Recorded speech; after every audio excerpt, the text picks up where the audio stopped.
ஒரு வசனத்தை வாசிக்க போகல. மத்தேயு 15:28. இயேசு அவளுக்கு பிரதியுத்தரமாக, ஸ்திரீயே, உன் விசுவாசம் பெரிது, நீ விரும்புகிறபடி உனக்கு ஆக கடவுது என்றார். அந்நேரமே அவள் ஆரோக்கியமானாள். ஸ்திரீயுடைய என்னது விசுவாசம் பெரியது அப்படின்னு. அப்போ இயேசு கிறிஸ்து அநேக யூதர்களை பார்த்து சொல்லக்கூடிய வார்த்தை அற்ப விசுவாசிகளை, இன்னும் சிலவைகளை பார்த்து சொல்லக்கூடியது அவிசுவாசிகளை. ஆனால் தெளிவாக இந்த வசனத்தில் தேவன் சொல்கிறாரு, உன் விசுவாசம் பெரிது. அப்போ பைபிள் வந்து 3 விதமான விசுவாசத்தை நமக்கு சொல்லுது. என்ன விசுவாசம்லாம்? ஒன்று அவிசுவாசம், இன்னொன்று அற்ப விசுவாசம், மூன்றாவது விசுவாசம். அப்போ அவிசுவாசம் அப்படின்னா என்னது அப்படின்னா, அவிசுவாசங்கிற வார்த்தை பழைய ஏற்பாட்டில் ஒவ்வொரு வசனத்தில் கூட கிடையாது. எங்கே தேடினாலும் அவிசுவாசங்கிற வார்த்தை கிடையாது. ஆனால் புதிய ஏற்பாட்டில் பார்த்தா 30 வசனங்களில் 32 முறை சொல்லப்படக்கூடிய ஒரு வார்த்தை தான் அவிசுவாசம். அப்போ அவிசுவாசம்னா என்னது? நம்ம இன்றைக்கி நல்லா தான் நமக்கு இடத்துக்கு வந்திருப்போம், இங்கே இருந்தே யோசிப்போம், அப்படி தானே? நாளைக்கு நமக்கு முதுகெலும்பு முறிஞ்சு போயிருமோ, இல்லை கால் முட்டு தேஞ்சு போயிருமோ, அடுத்த வாரம் வராமல் இருக்க வேண்டியது வந்துருமோ, ஐசியூவில் கொண்டு வைப்பாங்களோ, மூக்கில் பஞ்சு வைப்பாங்களோ, இப்படியெல்லாம் சும்மா அவசியம் இல்லாமல் அப்படி தானே நடக்க முடியாமல் ஆயிருமோ, இப்படி எண்ணிடலாம். இதெல்லாம் இதுக்கு பேர் என்னது? அவிசுவாசம். இப்போ ஆசாரிப்பழம் விளையாட்டு போகும்போது அதில் கொஞ்சம் சவப்பட்டி இருக்கும், அப்படி தானே? இது ஓரளவு நமக்காக இருக்குமோ அப்படி எண்ணிட்டோம். சில சிந்தனைகள் சில சமயங்களில் ஓடும். அதுக்கு பேர் தான் என்னது? அவிசுவாசம். அப்போ இந்த அவிசுவாசம் அப்படிங்கிறது வந்து என்னது, எப்படி இருக்கும் அப்படின்னா, இந்த 3 விசுவாசத்தையும் இயேசு எப்படி அவர் வாழ்ந்த காலங்களில் டீல் பண்ணார் அப்படிங்கிறத நம்ம பார்க்கணும். அல்லேலூயா. ஏன்னா 3 விசுவாசமே அவர் வாழ்ந்து கொண்டிருந்த காலங்களில் இருந்தது. இந்த 3 விசுவாசங்களையும் அவருடைய வாழ்க்கையில் இன்றைக்கி வேறு யாரை பற்றியும் பேசலை. நம்ம எலியாவை பற்றியோ இல்லை மோசையை பற்றியோ பேச போகிறதா இல்லை. இயேசு இந்த 3 விஷயத்தை எப்படி டீல் பண்ணார் அப்படிங்கிறத மட்டும். அப்போ பார்த்தா ஒரு 13 முறை இயேசு கிறிஸ்து இந்த உயிர்த்தெழுந்த பிறகு இந்த மனிதர்கள்ட்ட போய் என்ன செய்தார்? தரிசனமாட்டு எவ்வளோ நாள் தங்கியிருந்தார் பூமியில்? ஒரு 40 நாள் தங்கியிருந்தவர். ஒரு 13 முறை தெளிவாக பைபிளில் போட்டிருக்கு. 13 முறை ஒவ்வொருத்தட்டையாக போய் தரிசனமாகிட்டே இருந்தார். கொஞ்சம் யூதர்கள்ட்ட, கொஞ்சம் சீசர்கள்ட்ட, தனியாக என்ன சீசர்மார்கிட்ட, சொந்த சகோதரர் ஒருத்தர் அவர்கிட்ட. அப்போ இந்த மாதிரி நிறைய பேர்கிட்ட அப்படி 13 முறை என்ன செய்தார்? ஆமாம், தரிசனமானார். தரிசனம் ஆகும்போது இவருக்கு 5வது முறை ஒரு தரிசனம். என்ன தரிசனம் அப்படின்னா, 13 சீசர்கள் கூடியிருந்த இடத்துல. அப்போ ஒருத்தர் இல்லை. யார் இல்லை? தோமா மட்டும் இல்லை, மற்ற யூதாசம். ஆமாம், அவர் ஒரு 30 வெள்ளிக்காசுக்கு விற்றுக்கிட்டு அவர் ஒரு பொத்த போக்கு போனார். போனது மட்டும் இல்லை, ஆமாம், அதெல்லாம் வாங்கி எடுத்து அப்படி தான் அந்த பணத்தை வச்சு குயவனின் நிலம் எல்லாம் வாங்கினாங்க. அப்படி தான் அந்த 30 வெள்ளிக்காசை வச்சு. அப்போ அவர் செத்து போயிட்டார். செத்து போனது ஆமாம், குடல் சரிந்து செத்தார் அப்படின்னு போட்டிருக்கு. அப்படி தானே? இன்னொரு இடத்துல போட்டிருக்கு, அப்படி தூக்கில் தொங்கி நாண்டு கொண்டு செத்தார். அப்போ நாண்டு கொண்டு சாகுதுன்னு தூக்கில் தொங்கி சாகுது, அப்படி தானே? இது வந்து இன்னொரு இடத்துல பைபிளில் போட்டிருக்கு. 2 இடத்துல 2 விதமாக போட்டிருக்கு. ஒன்றில் குடல் சரிந்து செத்தான், அப்படி தானே? அப்போ தூக்கில் தொங்குனதில் கயரத்து விழுந்து குடல் வெடித்து குடல் சரிந்து செத்தான். அப்போ 2மே உண்மை தான் மேட்ரு. அதில் ஒன்றும் தர்க்கிக்கு ஒன்றும் இல்லை. தெரியாதவங்க தான் இதில் ஒன்று அதில் ஒன்று போட்டிருக்கு அப்படின்னு சொல்லுவாங்க. ஆனால் பார்த்தா அவன் போயிட்டான். இன்னொரு ஆள் அந்த இடத்துல இல்லை. அப்போ இந்த இடத்துல இன்னொரு ஆள் இல்லை. யார் அப்படின்னு சொன்னால் தோமா எங்கே போனார்? அப்போ அவர் மட்டும் என்ன செய்தார்? எங்கேயாவது பேர் பாரு. இவங்க பந்தி இருந்தாங்கன்னு போட்டிருக்காரு அந்த வசனத்தை. நான் நினச்சேன் இவரோட சாப்பாடு புரோட்டா சிக்கன் எதையாவது வாங்குக்கு கிளம்பி பேர் பாரா இருக்காங்க. அதில் 11 வரை அவங்க இயேசு வரும்போது பந்தி தான் இருக்காங்க. அவங்களுக்கு அதை பற்றி கவலை இல்லை. எப்போ என்ன செய்யணும்? தின்னணும். ஆமாம், தின்னணும். இயேசு உயிர்த்து அதில் இவங்களுக்கு அது அவர் என்ன ஆனாருங்கிற விஷயம் தெரியாது. ஆனால் பந்தி இருந்தார்கள் 11 பேரும். அப்போ அந்த இடத்துல பார்த்தா இந்த விஷயம் வந்து 3 சுவிசேஷங்கள்லையும் சொல்லப்பட்டிருக்கு. எதில் இல்லைன்னா லூக்கா, யோவான், மார்க்கு. மத்தேயு மட்டும் இந்த சம்பவத்தை அவர் எழுதலை. அப்போ இது என்ன, எந்த சூழ்நிலையில் இவங்க இருக்காங்க அப்படின்னா, ஒரு வீடு இருக்குது. அந்த வீடு வந்து கதவுகள் என்ன செய்யப்பட்டிருக்கு?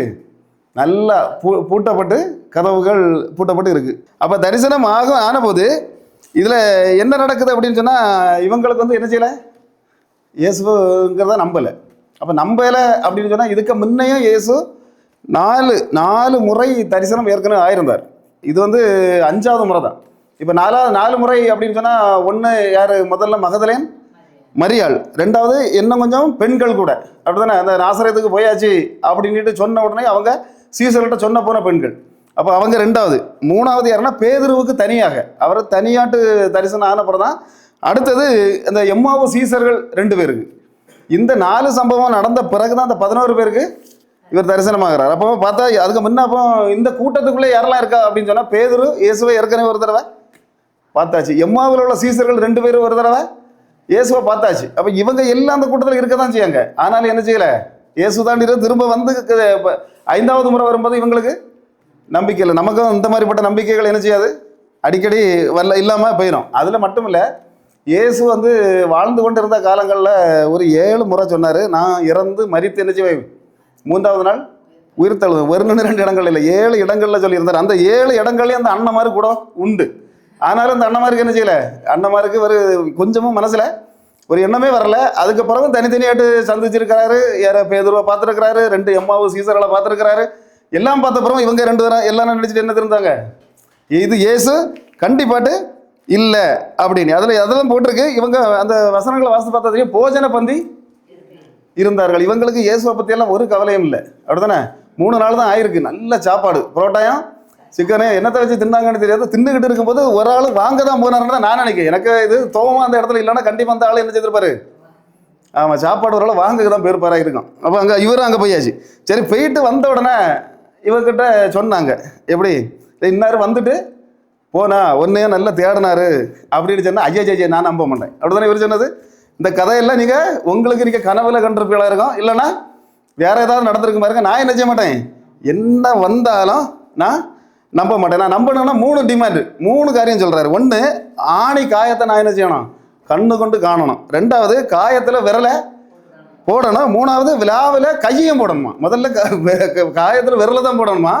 3வது என்ன செய்யணுமா, விழாவில் கொண்டு கையை முழுசும் போடணுமா இவருக்கு. அப்போ இப்படி ஒரு தோமா இன்னைக்கு. அதனால தான் நமக்கும் விசுவாசமே இல்லை. நம்ம காற்றலைக்கு விசுவாசம் இல்லைன்னா இந்த முட்டம் பக்கத்தில் தோப்பா தான் நடந்தது. அல்லேலூயா. அப்போ அவர் நம்மளை இன்னைக்கு மறைச்சி நம்ம கிறிஸ்தவர்கள் ஆக்கின. ஒருவேளை சப்போஸ் அந்த இடத்துல இருந்து பேதுருவோ ஒரு யோவானோ இந்த இந்தியாவுக்கு வந்திருப்பாங்கன்னா நமக்கு இந்த அவிசுவாசம் இருக்காது. இந்த அவிசுவாசம் பிடிச்ச மனுஷன் இங்கே வந்து எல்லாரையும் அவிசுவாசம் மட்டும் ஆக்கிட்டு அல்லேலூயா அப்படி தானே போயிட்டார். நம்ம இன்றைக்கும் நாங்கள் நல்லா ட்ரை பண்ணோம். போகும்போது அதில் 2-3 போட்டோ எடுத்துகிட்டு வரலாம் அப்படின்ட்டு இப்போ போனோம். இருந்தாலும் அந்த இது என்ன செய்ய முடியலை, அவர் கட்டின ஆலயத்தை ஆமாம் இருந்து ஒன்றும் பண்ண முடியலை. அப்போ அப்படிப்பட்ட ஒரு சூழ்நிலைக்குள்ளே இன்றைக்கி அந்த ஆலயத்துக்குள்ளெல்லாம் உண்மையிலே போனோம். போய் பார்த்தா தான் அந்த ஆலயத்துக்குள்ளே உள்ள சின்ன காரியங்கள் இப்போ ஒரு 4-5 மாதத்துக்கு முன்னே தான் இப்போ திரும்பவும் இது பண்ணி கட்டி வச்சுருக்காங்க. இருந்தாலும் அந்த உள்ளே போன உடனே பழைய காலத்து அந்த ஆலயம் இருந்த ஒரு மகிமை திருவிதாங்கோட்டில் அப்படி தானே. எங்கேருந்தோ டூரிஸ்ட் வராங்க, காஷ்மீர்லேருந்து வராங்க, அங்கேருந்து வராங்க, இங்கேருந்து வராங்க. நமக்கு இந்த திருவிதாங்கோட்டில் இருக்க தோமா கட்டின ஆலயத்தை என்ன செய்ய முடியலை. எல்லாரும் பார்த்தாச்சா, பார்த்துருக்கீங்களா? எங்கே பார்த்தோம் இல்லையா? ஆமாம், அதான் சின்னது தான். அதை ஆனால் எல்லாருக்கும் நமக்கு அது இயேசு காலத்தில் வாழ்ந்த அவர் அதே காலத்தில் இயேசு வாழ்ந்த காலத்துலேருந்து எத்தனை வருஷம் கூடி போனால் அவரோட ஒரு 50 வருஷத்துக்குள்ளே வந்திருப்பார். வந்து கட்டின ஆலயம் அதை கூட நம்மளால் என்ன செய்ய முடியல. வேற எங்கே நம்ம ஊட்டிக்கு போனவே இருக்கிறான்னு கேட்டால் எல்லாரும் கையை தூக்கிடுவாங்க. அப்படி தானே. கொடைக்கானல் பார்த்துருக்கிறீங்களா, பெங்களூர் பார்த்துருக்கலாம், மைசூர் பார்த்துருக்கலாம், திருவிதாங்கோட்டில் போய் தோமா கட்டின ஆலயத்தை பார்த்துருக்கலான்னு கேட்டால் ஆட்கள் இன்னைக்கு இல்லை. அப்படி தானே. அப்போ இந்த தோமா என்ன இது செஞ்சுட்டாரு, 3 விஷயத்தை 3 டிமாண்ட் ஆகிக்கார். அப்போ இந்த 3 டிமாண்டு இயேசு வந்த உடனேயுமே இயேசுவும் அந்த 3 தான் சொன்னார். நீ முதல்ல என்ன செய்வோம், கண்களால் பார்க்கணும். எப்போ வந்தார் அப்படின்னா 8 நாள் கழிச்சு தான் வந்தார். இந்த ஞாயிற்றுக்கிழமை நடந்த சம்பவம் இது. முதல்ல இந்த 5வது இது வந்து உயிர்த்தெழுந்த அன்னைக்கு ஞாயிற்றுக்கிழமை உயிர்த்தெழுறாரு. வாரத்தின் முதல் நாளையும் தெளிவாக போட்டிருக்கு. அநேக பேர் கேட்பாங்க, ஈஸ்டர் வந்து வாரத்தில் முதல் நாள் ஞாயிற்றுக்கிழமை தான் வருமா? முதல் நாளே பைபிள் எழுதி வச்சிருக்கு. எப்படி எழுதி வச்சிருக்கு, வாரத்தின் முதல் நாள் அவர் உயிர்த்தெழுந்தார். அப்போ உயிர்த்தெழுந்த இயேசு அன்னைக்கு சாயங்காலத்துக்குள்ள தான் நம்ம முதல்ல 4 பேருக்கு தரிசனமாகிறார். இது 5வது முறை. அன்னைக்கு சாயங்காலம் தான் நடந்த சம்பவம். இது 5வது முறை. அப்போ இந்த 5வது முறையிலேயே இவர் இல்லை. அடுத்தது 8 நாள் கழித்து அதுக்கு அடுத்த ஞாயிற்றுக்கிழமை தான் தோமா இருக்கும்போது இயேசு என்ன செய்யாரு, வர்றாரு. அப்போ கரெக்டாக 1 வாரம் கழிச்சு தான் திரும்பவும் வர்றார். திரும்ப வந்து தான் வந்த உடனே சொல்லாரு, உன் கண்களால் என்ன செய்யணும், நீ என்ன முதல்ல பார்க்கணும். 2வது என்ன செய்யணும், விரலை நீட்டி நீ போட்டு தான் ஆகணும். 3வது என்ன செய்யணும், ஒரு கையை தூக்கி விழாவுக்குள்ளே போடணும். ஆனால் ஒரே ஒரு விஷயம் மட்டும் செய்யப்படாது, நீ அவிசுவாசியா இராது. அதை வாசிங்க, யோவான் 20:27. பின்பு அவர் தோமாவை நோக்கி, நீ உன் விரலை இங்கே நீட்டி என் கைகளை பார், உன் கையை நீட்டி என் விழாவிலே போடு, அவிசுவாசியா இராமல் விசுவாசியா இரு என்றார். என்ன செய்யாரு, அவிசுவாசியாய் இராதே அப்படின்னு சொல்லார். அப்போ என்ன அர்த்தம், அவிசுவாசின்னா முதல்ல யார் தான்? இந்த இந்த 11 பேர் கூட்டமும் அவிசுவாசிகளாக இருந்தாங்கன்னு சொன்னார் இயேசு. அதுபோல் இந்த தோமாவையும் ஒரு முறை கூட பழைய ஏற்பாட்டில் அவிசுவாசிக்கிற வார்த்தை இல்லை. அப்போ இதுபோல் இன்னும் அவிசுவாச கூட்டம் நிறைய இருந்தது. இப்போ இயேசு ஜெபிக்க போனார் நிறைய மலைகளில், ஒரு 7 மலை நான் எண்ணி பார்த்துருக்கேன். 7 மலைகளில் என்ன செய்தார்? இயேசுவை போயிருந்து ஜெபித்தார் அப்படின்ட்டு போட்டிருக்கு. அதில் திடீர்னு ஒரு மலைக்கு போகிறதுக்கு ஆசை. இந்த மலைக்கு போய் என்ன செய்வோம்? ஜெபம் பண்ண போவோம். அது என்ன மலை அப்படின்னா நாம மரரூப மலைனி போட்டு சொல்லுவோம். ஆனால் அங்கே பைபிளில் மரரூப மலைனி இல்லை. பைபிளில் எந்த இடத்துலையுமே மரரூப மலை எழுதவே இல்லை. அது என்ன மலைன்னா ஹர்மோன் மலை என்று சொல்லப்படக்கூடிய தாமோர் மலை. அது பழைய ஏற்பாட்டில் இருக்குது, தாமோர் மலை. அந்த மலை தான் இயேசு போனார். ஆனால் நாம அதை இப்பவும் சொல்லிக்கிட்டு இருக்கிறது என்ன மலை? மறுரூப மலை. மறுரூப மலைங்கிறது வேதாகமத்தில் எங்கேயுமே இல்லை. ஆனால் அங்கே 3 பேரை தான் என்ன செய்தார்? கூட்டிகிட்டு போனார். பொதுவாட்டே இந்த 3 பேர் தான் அடிக்கடி யாயிரடைய அந்த மகளை எழுப்பதுக்கும் சரி, அந்த கெத்சமனி தோட்டத்துக்கும் சரி, யாரை கூட்டிகிட்டு போவார்? 3 பேர் தான். அதே டீமை தான் திரும்பவும் என்ன செய்யார்? முதல்ல இது தொடக்க சம்பவம். முதல்ல கூட்டிகிட்டு என்ன செய்யார்? அங்கே போகிறார். அங்கே போகும்போது இவங்க 3 பேரும் மேலே போகிறாங்க. அங்கே மோசே வராரு, இன்னொருத்தர் யார் வரா? எலியா வாராரு, இயேசுவும் இருக்காரு. இயேசுவும் என்ன செய்யார்? மறுரூபமாகிற இந்த சம்பவம் எல்லாம் பார்த்துட்டு வரும்போது கீழே அவர் 9 சீசர்கள் இருக்காங்க. யாரெல்லாம்? பாக்கியில் எல்லாருமே அப்படித்தானே இருக்காங்க. அப்போ இருக்கிறதுக்கு என்ன சிக்கல் வந்து நாங்கள் வேத பாதகர்கள் இங்கே வந்துட்டாங்க. எங்க இந்த 9 பேர்கிட்ட, அந்த 3 பேர்கிட்ட போகல. அங்கே இயேசு இருக்கிறதுனால அங்கே போக முடியல. இவங்கிட்ட வந்துட்டாங்க. வந்து என்ன செய்யுதுன்னா ஒரே சண்டை. நீங்கள் தான் பெரிய ஆளா, உங்கள் இயேசு தான் பெரிய ஆளா, அவர் இல்லாத நேரம் போட்டு இவர்கிட்ட போட்டு தகர்ந்த அடி. இந்த 9 பேரையும் போட்டு பிரச்சனை. அப்போ பிரச்சனை நடந்துகிட்டு இருக்கும்போதே அங்கே என்ன நடக்குது அப்படின்னு சொன்னால், இந்த வேத பாரகர்கள்னா யாருன்னு தெரியுமா? பல தடவை நம்ம சொல்லியிருக்கோம் அப்படிதானே. பைபிளை எழுதுறதுக்காகவே தேர்ந்தெடுக்கப்பட்ட ஒரு கூட்டம் தான் வேத பாரகர் கூட்டம் அப்படிதானே. அது முதல் வேத பாரகன் யார் அப்படின்னு கேட்டால் வேதாகமத்தில் எஸ்ரா தான் முதல் வேத பாரகன். அவர் அப்போ ஒவ்வொருத்தரும் எழுதுறதுனால இப்போ டெய்லி இந்த பைபிளை நம்ம எழுதி எடுத்துக்கிட்டு இருந்தாலும் நமக்கு எப்படி மண்டல ஏறும்? அந்த மாதிரி கரைச்சி குடிச்சு வச்ச கூட்டம் தான் அது வேத பாரகர் கூட்டம். பரிசேயர்களும் சதுசேயர்களும் கேட்க கேள்வியை விட இயேசுகிட்ட கூடுதல் கேள்வி கேட்க ஆளையாரு? வேத பாரகர்கள் தான் கேட்பாங்க. அப்போ அதனால அந்த இடத்துல இவங்க வந்து சண்டை போட்டுக்கிட்டு இருக்காங்க 9 சீசர்கள்ட்டையும். அங்கே 3 சீசர்களும் இயேசுவும் தள்ளி இருக்காங்க. இந்த சண்டை போட்டுக்கிட்டு இருக்கும்போதே ஒரு அசுத்தாவி பிடிச்ச ஒரு பையனோட தகப்பன் அங்கே வரான். தகப்பன் வந்து என்ன செய்கிறான் அப்படின்னு சொன்னால், நீங்கள் பல இடத்துல பிசாசுகளெல்லாம் விரட்டல. ஏன்னா ஏற்கனவே இவங்க பல தடவை பிசாசுகளை என்ன செய்திருக்காங்க? சீசர்கள் விரட்டி இருக்காங்க. அப்போ அதனால அவன் என்ன வந்து கேட்டான்னா, எனக்கு பிள்ளைக்க அசுத்தாவியை நீங்கள் என்ன செய்யணும்? விரட்டணும் அப்படின்னு கேட்டோன்னே இவங்களால என்ன செய்த அங்கே ஒன்றும் அந்த ஆவியை வந்து இவங்களால விரட்டுறதுக்கு முடியலை. அப்படி சில அசுத்த ஆவிகளை வந்து யாராலையும் என்ன செய்ய முடியாது? அது தேவன் நினைச்சா மட்டும்தான் என்ன செய்ய முடியும்? விரட்ட முடியும். அல்லேலூயா. பாருங்க, இப்போ இதில் வந்து இவங்க விரட்ட முடியாததுனால இப்போ இயேசு மலையிலேருந்து இறங்கி வரார். இறங்கி வந்தோடனே இந்த சத்தம் போட்டுக்கிட்டு இருந்த வேத பாராட்ட கேட்டார், உங்களுக்கு என்னது இப்போ வேணும்? அப்போ இயேசுக்கிட்ட இவங்களால என்ன செய்ய முடியல? மறுபடி கொடுக்க முடியாத உடனே இந்த ஆள் ஓடி வந்து இயேசுகிட்ட சொன்னார், இயேசுவே குருவே, ஒரு விஷயத்த உங்ககிட்ட சொல்லணும். என்னன்னா, உங்கள் சீசர்களால் என் பிள்ளை என்ன செய்ய முடியல? குணப்படுத்த முடியலை. ஆனால் உம்மால் கூடுமானால் என்ன செய்யும்? குணப்படுத்தும். அப்போ இயேசுவுக்கு அது கொஞ்சம் ஒரு சின்ன இடிவான வார்த்தை தான். அப்படிதான் உம்மால இப்போ இயேசுகிட்ட போய் நம்ம ஜெபம் பண்ணும்போது உம்மால கூடுமானா செய்யும். அப்போ கழிவு இருக்குன்னு 100% என்ன செய்யல இந்த ஆள் நம்பலை. இயேசு சரி பண்ணுவாருங்கிறத 100% இவர் நம்பலை. இவர் முடிஞ்ச நம்மளை இப்போ ஜெபம் பண்ணும்போது உங்களால் முடியும் ஆண்டவரே, நீர் தான் செய்யணும்னு சொன்னால் செய்வார். உங்களால் முடியும்னா செய்வோம் ஆண்டவரே அப்படின்னு சொன்னோன்னே இயேசு அடுத்த வார்த்தை என்ன சொன்னார் அப்படின்னு சொன்னால், உனக்கு விசுவாசம் இருந்தால் எல்லாம் கூடும். விசுவாசம் இருந்தால் என்ன செய்யும்? எல்லாம் கூடும் அப்படின்னு சொன்ன உடனே அவன் அடுத்த வார்த்தை என்ன சொன்னான் அப்படின்னு சொன்னால், என்னுடைய அவிசுவாசம் நீங்கும்படி எனக்கு உதவி செய்யும். அல்லேலூயா. அப்போ அடுத்த வார்த்தை அவிசுவாசத்தை பற்றி பேசுகிற ஆள் யாரு? இந்த பிசாசு பிடிச்சவனுக்கு தகப்பன் அவன் தான் பேசுகிறான். இப்படி என்னது அவிசுவாசங்கிற வார்த்தையை இயேசு பேசுகிறாரு. அடுத்தது இவன் தெளிவாக பேசுகிறான். அப்போ பேசின உடனே அங்கே அடுத்த வசனத்தில் போட்டிருக்கு, பையன் செத்து போகிறான்னு நினச்சி என்ன செய்தாங்களா எல்லாரும்? இவனை நம்ம கல்லறைக்கு தூக்கி வச்சிடலாம், ரீத்துக்குள்ளே தூக்கி வச்சிடலாம், எல்லாத்துக்கும் மண்ணை போட்டு மூடி வச்சிடலாம் இப்படின்ட்டு ஒரு கூட்டம். அப்படி தானே? அது அநேக கூட்டங்கள் இப்படி இருக்கும் ஊருக்குள்ளே. இவன் மட்டும் தொலைஞ்சிட்டான் அப்படின்னு சொன்னால் தூக்கி மண்ணுக்குள்ளே வச்சிடலாம், எப்படியாவது தூக்கி பெட்டிக்குள்ளே தூக்கி வச்சு அடக்கம் பண்ணிட்டானா நமக்கு அந்த ஓத்திரம் முடிஞ்சு போயிடும் இப்படின்ட்டு நம்மளை சுற்றி ஒரு கூட்டம் கண்டிப்பாக இருந்துட்டு தான் இருக்கும். அப்படி தானே? அப்போ இந்த பையனை சுற்றி என்னது, இவன் செத்துட்டான்னு நினச்சிட்டாங்க. பையன் என்ன செத்துட்டான் அப்படின்னு. அப்போ இயேசு வந்து மார்க் 9:27 சேர்ந்து கைகளை பிடித்து என்ன செய்தாராம்? தூக்குனார். இயேசு வந்து பெரும்பாலும் வந்து யாருக்கா கையும் பிடிச்சி என்ன செய்ய மாட்டார்? தூக்க மாட்டார். 1-2 ஆட்கள் தான். அந்த பேதுரு வந்து இந்த கடலுக்கு கிடந்து தத்தளிச்ச போது அவருக்கு கையை பிடிச்சி தூக்கினார் அப்படின்னு போட்டிருக்கு. அது போல 1-2 சம்பவங்களை தூக்குவாரே தவிர அதில் வாசிக்க போகும் மார்க் 9:27 அப்போ அப்பன் சொன்னா எனக்கு அவிசுவாசம் நீங்கும்படி உதவி செய்யணும்னு தான் கேட்டான். பிள்ளைக்கு என்ன செய்தார்? கையை பிடிச்சு தூக்குகிற ஒரு தெய்வம் உண்டு. இன்னைக்கு நம்ம பிள்ளைகளை அவர் கையை பிடிச்சு தூக்குகிற ஒரு தெய்வம். அல்லேலூயா. இன்னைக்கு நாம எங்களுடைய அவிசுவாசத்தை நீர் குணப்படுத்தும் அப்படின்னு சொல்லி நம்ம ஜெபம் பண்ணுவோம் அப்படின்னு சொன்னா நம்ம பிள்ளைகளை அவர் என்ன செய்வாரு? கைகளை பிடித்து தூக்குகிற ஒரு தெய்வத்தை தான் நம்ம பார்க்கிறது. ஆமென். இந்த அடுத்த வசனத்தை வாசிக்கப்போம். மார்க் 6:6. அவருடைய அவிசுவாசத்தை குறித்து ஆச்சரியப்பட்டு கிராமங்களிலே சுற்றி திரிந்து உபதேசம் பண்ணினார்கள். எங்க சுற்றி திரிந்தார்கள்? ஆமா, கிராமங்கள்ல யாரு அவிசுவாசத்தை பார்த்து, இப்போ காட்டுவலையில இருக்க இயேசு இப்போ இங்க இருக்க அவிசுவாசத்தை பார்த்துட்டு இந்த ஊரை விட்டுட்டு எங்க போயிட்டாராம்? அதுதான் அந்த வசனத்துக்கு அர்த்தம். என்னது?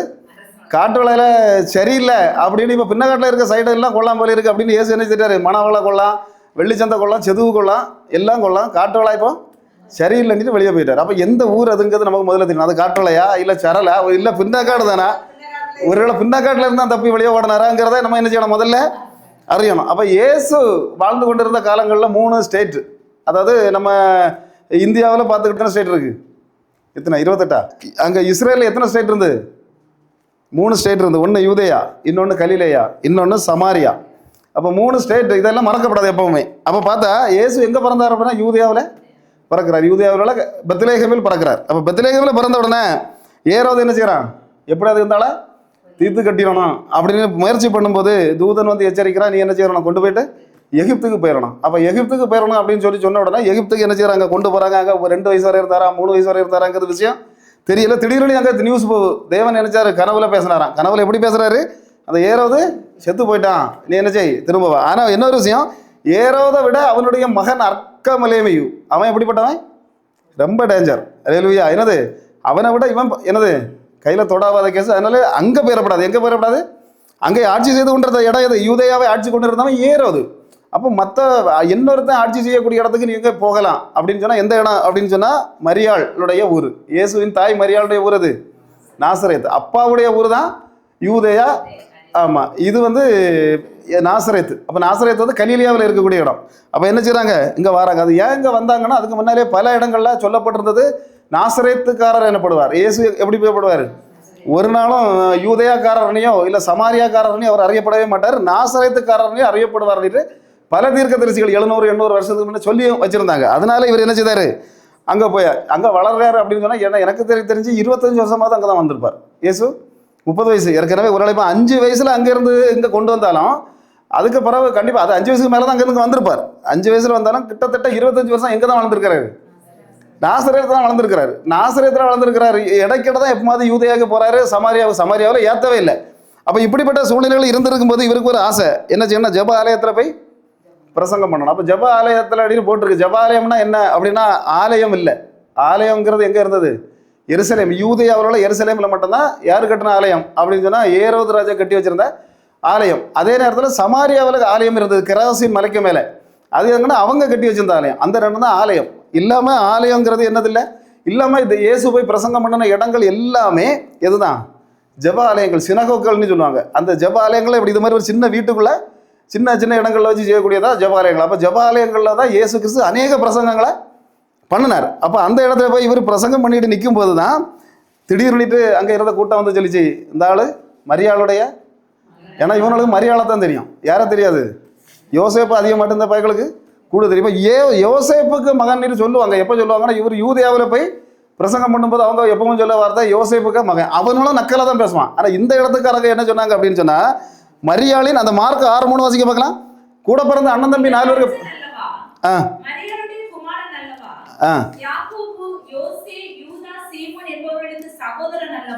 யாருக்கு சகோதரன்? யாக்கோபு சீமோன் யூதாவுக்கு பெரியப்பாய்க்கு மகன் என்ன போட்டிருக்கு? யாருக்கு நிறைய பேர் சொல்லுவாங்க அது பெரியப்பா பிள்ளை, அது சித்தப்பா பிள்ளை. அங்கே ஒன்றும் இல்லை. மரியாளுக்கு பிறந்த பிள்ளைகள் இவங்க யாரெல்லாம் அதில் போட்டிருக்க 4 பேரும் சகோதரிகளும் யாரு உண்டு? ஆமாம். அதனால மரியாள் வந்து அவங்கள வந்து அந்த அம்மாவை வந்து நம்ம அப்படி நம்ம தப்பாக பேசுறதோ வேற எதுவுமே இல்லை.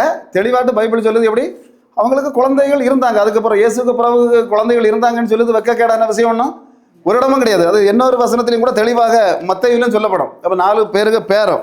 அப்போ பார்த்தா இங்கே என்ன நடக்குது அப்படின்னு சொன்னால், இயேசுவை வந்து இவங்க மரியாள் மகன் சொல்லுவாங்க, சில சமயத்தில் யோசேப்பு மகன், சில சமயத்தில் பையல் சபூல், இப்படிப்பட்ட பல காரியங்களில் சொன்னதுனால அங்கே அந்த இடத்துல என்ன செய்ய முடியலை? இயேசுனால அநேக அற்புதங்களை செய்ய முடியவில்லை. மார்க் 6:5 சொல்லுது செய்யவில்லைன்னுட்டு இல்லை, செய்யக்கூடாமல். அப்போ இயேசு அவிசுவாசம் இருந்தால் என்ன செய்ய முடியாது?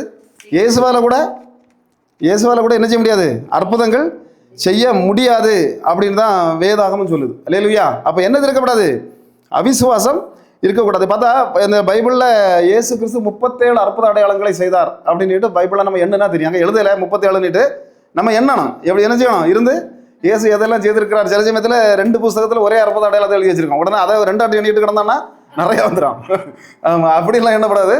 தெளிவாக தெரியணும். அதில் மத்தேயுவில் சொல்லப்பட்டிருக்கா. அப்போ அதே சுச்சுவேஷன் இது மார்க்கில் சொல்லியிருக்கா, இல்லை அடுத்தது யோவானில் சொல்லியிருக்கா. யோவானில் நிறைய விஷயங்கள் சொல்லியிருக்காது. இவங்க 3 பேரும் சொல்லாத விஷயத்தை யார் சொல்லுவா? யோவான் சொல்லுவார். அப்போ அப்படியெல்லாம் எண்ணும்போது கரெக்டாக எண்ணணும்னா எத்தனை? 37 அற்புத அடையாளங்களை செய்தாருன்னே போட்டிருக்காங்க. ஆனால் யோவான் 21-25 யோவான் சொல்கிறாரு அநேக அற்புத அடையாளங்கள் இதெல்லாம் நான் எழுதுனேன் அப்படின்னு சொன்னால் இந்த பூமியும் தாங்காது புஸ்தகமும் தாங்காதுன்னு சொல்கிறாரு. அப்போ அந்த அளவு அப்போ எத்தனை? 37 லட்சம் இதுக்கு மேலே ஒருவேளை அவர் செய்திருக்கலாம். அல்லேலூயா. ஆனால் ஒரே ஒரு வசனத்தில் தான் சொல்லப்பட்டிருக்கு. என்ன சொல்லப்பட்டிருக்குன்னா, அவர்களுடைய அவிசுவாசத்தால் அவரால் அற்புதம் செய்ய கூடாமல் போயிற்று. அது எங்க?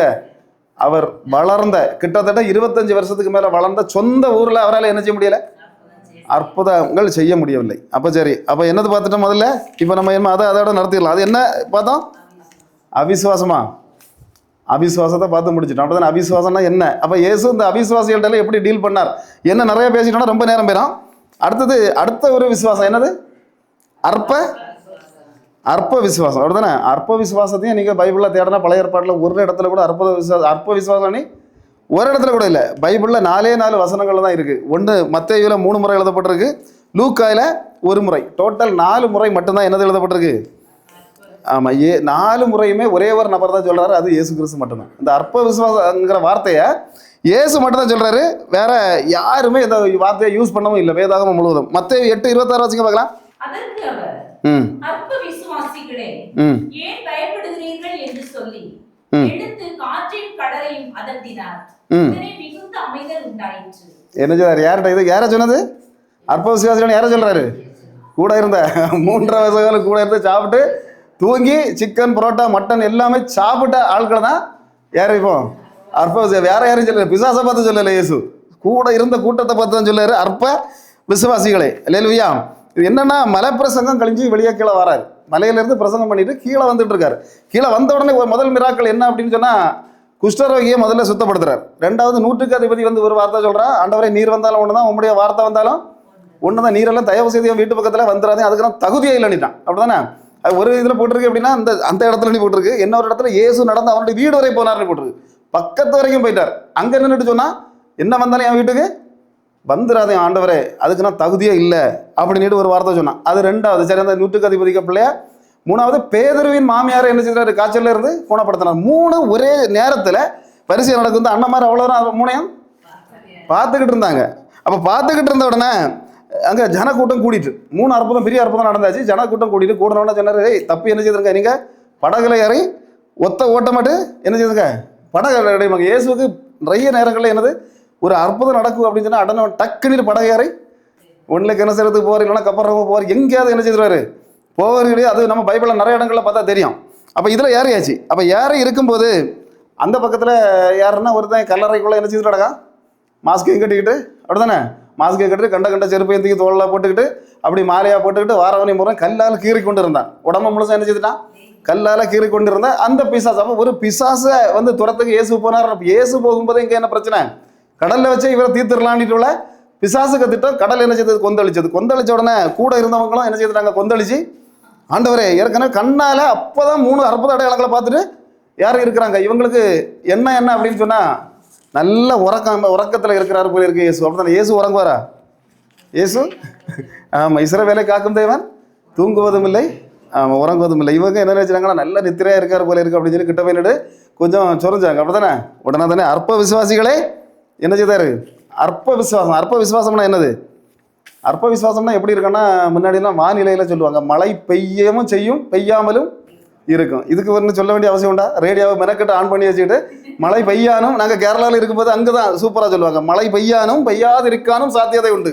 இல்லை நீ பேசண்டா நீ, அது தேவையா நமக்கு? காலையில் 7 மணிக்கு மெனக்கெட்டு ரேடியோவை ஆன் பண்ணால் இந்த வார்த்தை. அப்போ இப்போ நடக்குமா நடக்காதா? இதான் சீசர்களுக்கு. ஒருவேளை நடக்குமோ, இல்லைன்னா நடக்காமல் நம்ம அப்படியே உள்ள முங்கி இதோட நம்ம செத்து போயிடுவோமோ, இப்படி உள்ள வழி எண்ணம் இவங்களுக்கு இருந்ததுனால தான் இந்த மாதிரி. அடுத்தது என்ன, மத்தேயு 14:32 வாசிக்க பார்க்கலாம். உடனே இயேசு கையை நீட்டி அவனை பிடித்து, அற்ப விசுவாசியே ஏன் சந்தேகப்பட்டாய் என்றார். என்னது அற்ப விசுவாசி? இது யாரை பார்த்து சொன்னது? அடுத்ததான் சீசன் தான் மாற்றுறது. அற்ப விசுவாசி யாரு? அடுத்த வசனத்தையும் மாற்றுறது யாரு? இது பேதுரு. எப்படி மாட்டினாரு? 14:31 தானே? சரி. இப்போ இவர் எப்படி மாட்டினாரு அப்படின்னு சொன்னால், இயேசு அப்பமும் மீனும் எடுத்து என்ன செய்தார்? 5000 பேருக்கு. எத்தனை பேர் கரெக்டாது? 5000 பேர் தானே? 5000 ஆண்கள். அப்போ பெண்கள் எல்லாம் சேர்த்தா நிறைய இருக்கும். ஒருத்தர் எத்தனை மனைவி வச்சுருந்தாங்கங்கிறது தெரியாது. பிள்ளைகள் எண்ணி பார்த்தாக்கி, இப்போ யாக்கோபு நம்ம சர்ச்சைக்கு வரணும் அப்படின்னு சொன்னால் அவர் டிம்போ பிடிச்சி தான் வரணும். ஆமாம். எத்தனை பிள்ளைகள் யாக்கோபுக்கு? எத்தனை பிள்ளைகள்? 12 பிள்ளைகளும் மனைவிகளெல்லாம் கணக்கு கூட்டணும் இல்லையா? தாதியர் கீதியர் எல்லாம் சேர்த்தா எத்தனை வரும்? இதெல்லாம் வரணும். இப்போ தாவீது திடீர்னு திட்டம் போட்டார், எனக்கு சர்ச்சைக்கு போனோம். அவர் என்ன செய்யணும்? லாரி தான் பிடிக்கணும். அவருக்கு 8 மனைவி வேதாகமத்தில் நான் பார்த்துருக்கேன். 19 பிள்ளைகளை பார்த்துருக்கேன். அப்போ அவர் லாரி பிடிச்சாலும், அந்த காலத்தில் லாரி பிடிச்சாலும் தாவீது என்ன செய்ய முடியாது? போக முடியாது. அவ்வளவு ஆளு, அவ்வளவு. அப்போ ஒரு ராஜாவுக்கு வீட்டில் இவ்வளோ பிள்ளைகள்னா, ஆபிரகாம் வீட்டில், அதாவது அந்த போருக்கு போகிறவங்க மட்டுமே 318 பேர் பிறந்தார்கள். எத்தனை பேர்? ஆபிரகாமுக்கு வீட்டில் பிறந்தவங்க எத்தனை? போருக்கு போகிறவங்க, ராஜ உடை, அந்த உடை அணிந்து கொண்டு யுத்தத்துக்கு கிளம்பி போகிறவங்கெல்லாம் 318 பேர் ஒத்த வீட்டில் பிறந்தாங்களாம். அப்போ இந்த கூட்டம், இதில் வந்திருந்த கூட்டம் அப்போ எத்தனை வந்திருக்கும்? 5000 வந்திருக்கும். 5000 ஆண்கள் புருஷர்கள் மட்டும்தான். கிட்டத்தட்ட 25,000க்கு மேலே உண்டு. அந்த 25,000த்துக்கு என்ன செய்தார் இயேசு?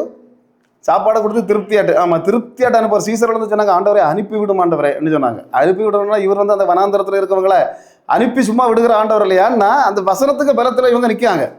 பசி எடுக்காது. ஆனால் வீட்டுக்கு போனோன்னா என்ன செய்யும்? திரும்ப பசி வர்றங்கிறது அவருக்கு தெரியும். அதனால என்ன செய்துட்டாரு? சரி, பசியே எடுப்பாங்கன்னு சாப்பாடை கொடுக்குறாரு. கொடுத்த உடனே இவங்க சாப்பாட்டு கூட்டம் என்ன முடிவு பண்ணிச்சு அப்படின்னு சொன்னால், இவரை பிடிச்சி ராஜாவாக்கிட்டா டெய்லி நம்ம வேலைக்கு போவாங்களே, டெய்லி சாப்பிடலாம். அல்லேலூயா. இவ்வளோ நாள் ஒரு நாள் தான் சாப்பாடு தந்தார். இவரை பிடிச்சி என்ன செய்யணும்? அங்கே இருக்க ராஜாக்கள் எல்லாம் கீழே தள்ளி விட்டுட்டு நம்ம என்ன செய்தலாம்? அப்போ ராஜாவாட்டி இவரை ஆக்கணும்னு சொல்லி திட்டம் போட்டு ராஜாவாக்க தேடினார்கள். தேடினவுடனே இயேசு என்ன செய்றார்? உடனே அவருக்கு பழக்கம் என்னது? ஓடி போவார், கடலில் யாராவது சொல்லுவார், அந்த டக்குன்னு என்ன செய்வார்? போவார். அப்போ இந்த விஷயத்தில் என்ன சொன்னார் அப்படின்னு சொன்னால், கடலில் ஏறாது, நான் உங்கள் கூட வரமாட்டேன், நீங்கள் என்ன செய்யணும்? நீங்கள் முதல்ல ஏறி போங்க, நான் போய் மலையில் ஜெபம் பண்ண போனேன். அப்போவே இவனை யோசிச்சிருக்கணும், இவர் ஏன் இப்படி சொல்லி இறங்கிட்டு என்ன செய்திருக்கணும்? இல்லை ஆண்டவரை, நீர் எங்கள் கூட வரணும், நீர் பிடிச்சிட்டு போயிருப்பாங்கன்னா வரல தப்பியிருப்பாங்க. இங்கே கதை என்ன ஆயிடுச்சுன்னா, சரி அப்போ நீர் போகணும்னு சொல்லி இவங்க என்ன செய்றாங்க? ஏறியாச்சு. இப்போ ஏறி போய்கிட்டு இருக்கும்போது இயேசு 4ஆம் ஜாமத்தில் நடந்து வந்தார். எங்கே இருந்து வந்தார்? 4ஆம் ஜாமம். 4ஆம் ஜாமம்னா எத்தனை? 1ஆம் ஜாமம்னா சாயங்காலம் 6 மணிலேருந்து 9 மணி வரை. அப்போ 2ஆம் ஜாமம் 9லேருந்து 12, அடுத்தது 12லேருந்து 3. அப்போ 4ஆம் ஜாமம்னா 3 மணிக்கு பிறகு தான் வந்திருக்காரு. இவங்களுக்கு என்னது பார்த்த உடனே பூதம் மாதிரி தெரிந்ததுன்னு மலையாள பைபிளில் போட்டிருக்கு. இங்கே இதில் தமிழ் பைபிள் எப்படி போட்டிருக்குன்னா, ஆவேசம் என்று சொல்லி அலறினார்கள். ஆவேசம்னாலும் ஆனால் தெளிவாக மலையாள பைபிளில் போட்டிருக்கு, பூதம் என்று சொல்லி அலற, பிசாசுன்னு நினச்சிட்டான். அல்லேலூயா. அப்போ இயேசு இவ்வளோ தூரத்துலேருந்து வந்தோடனே என்ன ஆகி போச்சு? அப்போ இயேசு தூரத்தில் இருந்தாலே நமக்கு என்ன எப்படி தெரியும்? பிசாசு மாதிரி தான் தெரியும். அதனால அவரை கிட்ட எப்பவுமா இருக்கணும். இயேசு பக்கத்தில் வச்சிருந்தவங்களுக்கு தான் விடுதலை உண்டு. அப்போ பாருங்க, இப்போ சரி ஆளு சொல்லாரு, பயப்படாதுங்கப்பா நான் தான் சொல்லாரு. சொன்ன உடனே இவருக்கு ஒரு ஆசை. யாருக்கு? மற்றவெல்லாம் சும்மா இருந்துக்கிட்டான். அதெல்லாம் சாப்பாட்டு கோஷிகள் தான், அது சும்மா இருந்துக்கிட்டு. ஆனால் இவர் மட்டும் என்ன செய்யாரு? ஆண்டவரை எனக்கும் என்ன செய்யணும்? நடக்கணும் ஆண்டவரை. உடனே பாருங்க, நடக்கணும்னு சொன்ன உடனே நடக்கிறதுக்கு வா அடிச்சுன்னா சரி நடக்கிறாரு. இப்போதான் மற்றவங்க மாதிரி மழை பெய்யானும் பெய்யாது இருக்கானும், சாத்தி மூழ்காது இருக்கானும் சாத்தியதை உண்டு நினைச்ச உடனே என்ன செய்துட்டு ஆளு, ஆமாம், உள்ளே போயிட்டு உள்ளே போன உடனே டக்குன்னு ஆண்டவர் என்ன செய்தாரு? அற்ப விசுவாசி, நம்ம கையை பிடிச்சி தூக்கல, அற்ப விசுவாசின்னு முதல்ல சொல்லிட்டாரு. அப்போ அற்ப விசுவாசின்னு சொல்லிட்டானா ஒரு விஷயம் அதில் தெரியணும். இயேசுவை விட அதில் நீச்சல் தெரிஞ்ச ஆள் யாருன்னு கேட்டால் ஆண்ட கேட்டால் பேதுரு தான். பேதுரு எப்படி ஒருக்கா ட்ரெஸ் இல்லாமல் இயேசு பார்த்த உடனே கடலுக்கு சாடி நீந்து தெளிச்சு வந்தது யாரு? இயேசு என்னைக்காவது கடலுக்குள்ளே போய் நீந்தினாரா? இல்லை அவர் போய் மீன் பிடிக்க போனாரா? ஆனால் மீன் பிடிக்கிறதும் சரி, கடலில் நீந்ததும் சரி, சகலமும் தெரிஞ்சிருந்த பேதுரு. ஆனால் நம்ம சொந்த பலத்தில் நீந்தி வரதெல்லாம் நினச்சிருந்தாக்கி இன்னைக்கு அவருக்கு பரலோகத்தையும் திறவுகள் அவருக்கு கையில் இருக்காது. ஆனால் மூழ்க போகும்போது கூட என் தெய்வம் தான் என்னை தூக்கணும் அப்படின்னு அவர் நினைச்சதுனால அதில் என்னது வந்து போச்சு? அவனுடைய கைகளை பிடித்து தூக்கினார். அல்லேலூயா.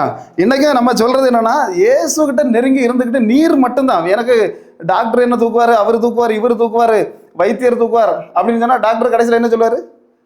இது 4வது ஸ்டேஜ் ஆகிப்போச்சு, இனி சொல்ல வேண்டிய இடத்துல சொல்லிருங்க. நாங்களும் அதான் சொல்லுவோம், முதல்ல சொல்ல வேண்டிய இடத்துல சொல்லணும். அல்லேலூயா. இல்லைன்னா சொல்ல வேண்டிய இடத்துல மற்ற இடங்களுக்கு சொல்ல வேண்டியிருக்கும். ஆமென், அப்படிதானே? அப்போ சொல்ல வேண்டிய இடத்துக்கு சொல்லதுக்கு முன்னால் எங்கே செய்யணும்? முதல்ல இயேசுகிட்ட சில விஷயங்களை நாம் சொல்லணும். சொன்னோம்னா நிச்சயமாக நமக்கு என்ன உண்டு? விடுதலை உண்டு. நம்ம ஆஸ்பத்திரிக்கு போக வேண்டியது வராது, மெடிக்கல் காலேஜுக்கு போக வேண்டியது வராது, எங்கேயும் போய் இருந்துட்டு ஆமாம் நம்ம ஆவி விரட்ட வேண்டியதெல்லாம் வராது. அல்லேலூயா. அப்போ பாருங்க, அடுத்தது வாசிக்க பார்க்கலாம். மத்தேயு 16:8. இயேசு அதை அறிந்து, ஆ அற்ப விசுவாசிகளே, ஆ அப்பங்களை கொண்டு வராததை குறித்து நீங்கள் உங்களுக்குள்ளே யோசனை பண்ணுகிறது என்ன? இது என்னது? இது யாரு? இது அதே சீசர்கள் தான், அற்ப விசுவாசிகள். இது என்னத்துக்குன்னா பாருங்க, அவங்க என்ன சொல்றாங்கன்னா, இயேசு ஒரு விஷயத்த சொல்றாரு. அவங்க என்ன சொல்லான்னா, கூட இந்த சீசர்கள் சொன்ன வார்த்தை என்னன்னா, நாங்கள் அப்பத்தை பையில போட்டு கொண்டு வராதனால தான் நீர் இதை பேசுகிறேன்னு சொல்லிட்டான். எப்படி? இவங்க அப்பம் கொண்டு வராதனால தான் இயேசு. இப்போ இது எதனால சொன்னாங்க அப்படின்னு சொன்னா, இவர் ரெண்டாவது ஒரு 4000 பேரை என்ன செய்தார்? 4000 புருஷர்களை 5000 புருஷர்களை திருப்திப்படுத்தினார். அது எங்கே வச்சு நடந்ததுன்னா, யூதர்கள் வாழ்ந்து கொண்டு இருக்கக்கூடிய கலிலேயாவில் உள்ள வனாந்தரத்தில் வச்சு நடந்தது முதல் சம்பவம். ரெண்டாவது 4000 புருஷர்களை திருப்திப்படுத்தின சம்பவம் அது வந்து 2 சுவிசேஷத்தில் தான் இருக்குது. இதில் மத்தேயுலையும் மார்க்லையும், மற்றது 4 சுவிசேஷத்தில் எழுதப்பட்டிருக்கு. அப்போ இதில் என்னது நடந்தது அப்படின்னு சொன்னால், அதில் வந்து எத்தனை? 5 அப்பமும் 2 மீனும். இதில் அப்படி இல்லை, இதில் 7 அப்பமும் சில மீன்களும். ரெண்டுக்கும் உள்ள வித்தியாசம் தெரியணும். அப்போ சில மீன்களும் இதில் என்ன, அதில் 12 கூடைகள் நிறைய மீதி எடுத்தாங்க, இதில் 7 கூடைகள் தான் மீதி வந்தது. அப்போ பார்த்தா இதில் வந்து 4000 புருஷர்கள், 4000னா 40,000க்கு மேலே ஆளுங்க உண்டு. அப்போ அந்த விஷயத்தில் சீசர்கள் தான் வந்து சொன்னாங்க, ஆண்டவர் இவரை அனுப்பி விடணும். இந்த விஷயத்தில் இயேசு வந்து என்ன செய்தார் அப்படின்னு சொன்னால், அவராகவே தாமாக வந்து என்ன செய்தார்? கொடுத்தார். ஏன் தாமாக கொடுத்தார் அப்படின்னு சொன்னால், இது வந்து புறஜாதிகள் வாழக்கூடிய தெக்கப்போலி பட்டணம். தெக்கப்போலினாலே எந்த பட்டணம்? நம்ம பைபிளில் அடிக்கடி வாசிச்சிருப்போம், தெக்கப்போலி. தெக்கப்போலிங்கிறது யூதர்கள் வாழக்கூடிய பட்டணம் இல்லை, எல்லாமே புறஜாதிகள். கிரேக்கர்கள் முதல் சகல ஜாதிகளும் அங்கே இருந்த இடம் அது. அங்கே போய் இயேசு கரெக்டாக அவராட்டு ஓடி போய் கொடுக்கல அப்படின்னு சொன்னால், இவருக்கு ஒன்றுக்கும் தெரியாதுன்னுட்டு என்ன செய்வாங்க? ஒரு முடிவு பண்ணிடுவாங்க. இன்னொரு விஷயம் என்னன்னா, அந்த சம்பவம் ஒரே நாள் நடந்த சம்பவம். ஒரு நாள் பிரசங்கம், ஒரு நாள் கன்வென்ஷன். இது அப்படி இல்லை, 3 நாள் கன்வென்ஷன். 4000 பேருக்கு உணவு கொடுத்தது. 3 நாட்களாக அவங்க அங்கே இருந்தாங்க, பசியோடு இருந்தாங்க. அப்போ ஆண்டவருக்கு தெரியும், இவங்க 3 நாளும் பசியாக இருக்கிறாங்க அப்படின்னு சொன்னால் இவங்களுக்கு என்ன கொடுக்கணும்? ஆமாம், ஆகாரம் கொடுக்கணும். அப்படிங்கிறது வந்து இவர் 3 நாளில் இருந்திருக்காங்கன்னு சொன்னால், தானாக போய் என்ன செய்தார்? ஆகாரத்தை கொடுத்தாரு. அப்போ ஆகாரத்தை கொடுத்து முடிச்ச உடனே அங்கே 2 குரூப் வந்து, எந்த குரூப் வந்தது அப்படின்னு சொன்னால், பரிசேயர்களும் சதுசேயர்களும் என்ன செய்தாங்க? நல்லது நடக்கும்போது கண்டிப்பாக ஒரு கூட்டம் என்ன செய்யும்? கடைசியில் குமைச்சு விடு வரும். அப்போ இந்த கூட்டம் வந்து, அப்போ இந்த கூட்டம்னா என்னது? பரிசேயர்கள்னா யார் அப்படின்னா, பரிசேயர்கள்னா நித்தியம் உண்டு, பரலோகம் உண்டு, வானதூதர்கள் உண்டு, இப்படி சொல்லக்கூடிய கூட்டம் தான் எது? சதுசேயர்கள் நேர் ஆப்போசிட். இல்லை, அது கிடையாது. மரிச்சே தான், கல்லறைக்கு வச்சா அவ்வளோதான், உன் எலும்பு அதோட பொடிஞ்சு போகுமே தவிர உனக்கு மறுவாழ்வுன்னது கிடையாது, தூதர்கள் கிடையாது. இதெல்லாம் பேசக்கூடிய ஒரு கூட்டம் தான் இது இப்போ 2 கூட்டமும் சேர்ந்து வந்துட்டு, இயேசுவே 4000 பேருக்கு நீர் உணவு கொடுத்த உடனே நாங்கள் எல்லாம் உங்களை அப்படி பெருசாக நம்ம நினைக்க முடியாது, நீர் ஒரு காரியம் செய்யணும், எங்களுக்கு வானத்திலிருந்து ஒரு அடையாளத்தை நீர் காட்டணும் அப்படி. அப்போ இயேசு உடனே பிரைஸ் லார்ட், குளோரி இப்போ காட்டுறேன்டா அப்படின்னு சொல்லிட்டு எலியா தீ இறக்குன மாதிரி இறக்குனாருன்னு இல்லை. அவர் உடனே சொன்னார், பொல்லாத இந்த விபச்சார சந்ததி என்னிடம் என்ன கேட்குறது? ஆமாம், அடையாளம் கேட்குறது. இவங்களுக்கு யோனாவின் அடையாளத்தை தவிர வேற ஒன்றும் என்ன செய்ய மாட்டேன், தர மாட்டேன்னிட்டார். அல்லேலூயா. ஏன்னா அந்த சிலவன் இந்த ஒன்றும் நம்பாமல் நீர் இதை செய்து காட்டும், நான் என்ன செய்வேன்? நம்புவேன். ஆமாம், அன்னைக்கு யூடியூப்பில் இந்த ஒரு 2-3 வாரத்துக்கு முன்னே ஒரு தான் ஃபோன் பண்ணான். பிரதர், அது நான் வந்து வேற ஒரு மதத்தை சொல்லி நான் அந்த மதத்தில் இருக்கேன், எனக்கு ஒரே நெஞ்சு வலி, இந்த நெஞ்சு வலியை உங்கள் ஆண்டவர்கிட்ட சொல்லி நீங்கள் குணப்படுத்தி தந்தீங்கன்னா நான் உங்களை இயேசு உண்மையான ஆண்டவர்னு நான் ஏற்றுக்கொள்கிறேன் அப்படின்னு. அப்போ நான் விடுற சொன்னேன், உனக்கு நெஞ்சு வலியை குணப்படுத்தி தான் இயேசு ஆண்டவர்னுங்கிறது நிரூபிக்க வேண்டிய அவசியம் இயேசுவுக்கு ஒரு நாளும் இல்லை. மரியாதையாக நீ வந்தீங்கன்னா என்ன செய்யலாம் உனக்கு? ஆமாம், அதனால நீங்கள் ஒரு 10 பேர் சொல்கிறதுனால இயேசு தெய்வமானவர் அல்ல. அல்லேலூயா. நாம இன்னைக்கு அல்லேலூயா சொல்கிறோம் அப்படின்னு சொன்னால், அவர் தெய்வங்கிறதுனால தான் நம்ம அல்லேலூயா சொல்கிறோம். அதுபோல் நாம் 10 பேர் கை தட்டினதுனால தெய்வமானவர் அல்ல இயேசு, அவர் தெய்வனால தான் நம்ம என்ன செய்யும்? கையை தட்டுறோம். அல்லேலூயா. அப்போ இங்கே சம்பவம் என்ன நடந்ததுன்னா, வானத்திலேருந்து அடையாளம் ஒன்றும் தர முடியாது உங்களுக்கு, யோனாவின் அடையாளம். யோனா எங்கே இருந்தார்? மீனுக்குள்ள 3 நாள் இருந்தவன், நானும் அங்கே இருப்பேன், இவ்வளோதான் அவர் சொல்லார். சொல்லிக்கிட்டு என்ன செய்துட்டாருன்னா, உடனே டக்குன்னு சொன்னார், படகுல. ஆமாம், இவருக்கு இந்த படகுல இது வந்து உடனே என்ன செய்யணும்? படகுல ஏறி, அப்போ படகுல வச்சு ஒன்றுமே பேசலை, படகை விட்டு இறங்கிட்டாங்க. அக்கறையில் போய் இறங்கி, அக்கறையில் போய் நின்றுட்டு இயேசு சொன்னார், மற்றவங்களுக்கு புளித்த மாவை குறித்து நீங்கள் என்ன செய்யணும்? அங்கே வந்திருக்க 2 யார்? பரிசேயரும் சதுசேயரும். அவர் அழகாக சொல்கிறாரு, பரிசேயருடைய புளித்த மாவை குறித்து நீங்கள் என்ன செய்யணும்? பரிசேயர் சதுசேயர் இவர்களுடைய புளித்த மாவை குறித்து நீங்கள் எச்சரிக்கை. அப்போ ஏன் புளித்த மாவை குறித்து சொல்கிறாரு? புளித்த மாவுனா என்ன? அல்லேலூயா. அப்போ புளித்த மாவுனா என்ன அப்படின்னு கேட்டால் யூதர்கள் ஒரு அப்பம் செய்யணும். இப்போ நமக்கு நாளைக்கு கொஞ்சம் தயிர் ரெடியாக்கணும், ஒரு 2 லிட்டர் தயிர் ரெடியாக்கணும். என்ன செய்வோம்? கொஞ்சம் பழைய தயிரை எடுத்து பாலுக்குள்ளே ஊற்றுவோம். அதே கதை தான் அங்கே அப்பம் செய்யணும்னா என்ன செய்யணும்? நல்ல மாவை வச்சுருப்பாங்க, பழைய மாவில் கொஞ்சம் எடுத்து அதை கொண்டு சேர்த்து போட்டு மிக்ஸ் பண்ணி வச்சுட்டாக்கி அப்பத்தை அது மொத்தமாகவே என்ன செய்யும்? புளிக்கும். அப்போ புளிச்ச பிறகு தான் என்ன செய்ய முடியும்? அப்பம் செய்ய முடியும். அப்போ அதனால தான் அப்படி அப்பத்தை செய்த மாதிரி தான் இவங்க என்னது, இவர்களுடைய புளித்த மாவை குறித்து நீங்கள் எச்சரிக்கையாக இருங்கள்னு சொல்கிறாரு. ஏன் அப்படின்னு சொன்னால், இதில் ஆவிக்குரிய விஷயமாட்டு புளித்தமா அப்படின்னா என்ன அப்படின்னா பாவம். அல்லேலூயா. என்னது பாவம்? புளித்த மாவுனா இயேசு சொல்கிறது பாவத்தை சொல்கிறாரு. அப்போ பாவம் அதை வந்து இவங்க என்ன செய்வாங்க அப்படின்னா, பரிசுத்தையும் போதிச்சுட்டு கூடால இந்த பாவங்கள் செய்தாலும் ஒன்றும் பிரச்சனை இல்லைன்னு இவங்க போதேன். எப்படிப்பட்ட போதனை? இப்போ என்ன சொல்கிறாங்கல்ல, அநேக பேருடைய போதனைகள் ஆசீர்வாதம் ஆசீர்வாதம், இயேசு ஆசீர்வாதிக்கிற அந்த ஆசீர்வாத பிரசங்கம் மட்டும்தான் இருக்கும், உள்ள உரிச்சுக்கும் இருக்காது. அதுபோல் இவனும் என்ன செய்வாங்க அப்படின்னா, ஜனங்களுக்கு பரலோகத்துக்கு போனோன்னா என்ன செய்யணுங்கிறத போதிக்க மாட்டாங்க இவங்க 2 குரூப்பும். ஆனால் இவங்க செய்யறது அவ்வளவும் கூடால கொஞ்சம் போல புளித்தமாவை என்ன செய்வாங்க, பாவத்தை கூட சேர்த்து எல்லாரையும் நரகத்துக்கு இவங்க ஆளை ரெடி பண்ணிகிட்டே இருந்தாங்க. அப்போ அதனால தான் இயேசு இவனுடைய புளித்தமாவை குறித்து எச்சரிக்கையாக இருங்கள். அப்போ சீசர்கள் உடனே என்ன நினைச்சாங்கன்னா, 4000 பேருக்கு உணவு கொடுத்துட்டு 7 கூட நிறைய மீதி தந்தார், இதை நம்ம வாரி கட்டி கொண்டு வராததுனால இவருக்கு கோபம் வந்துட்டு போல இருக்கு அப்படின்னு நினைச்சிட்டு இயேசு கிட்ட நேரடியாக சொல்லிவிட்டாங்க, ஆண்டவரே நாங்கள் அதை மாவை அப்போதையும் கொண்டு வராதனால தான் உனக்கு பிரச்சனையா ஆண்டவரே அப்படின்னு. அப்போ தான் ஆண்டவர் சொன்னார் உடனே, அற்ப விசுவாசிகளே அப்பத்தை கொண்டு வராது. அந்த வசனத்தை வாசிகளா ஏற்கனவே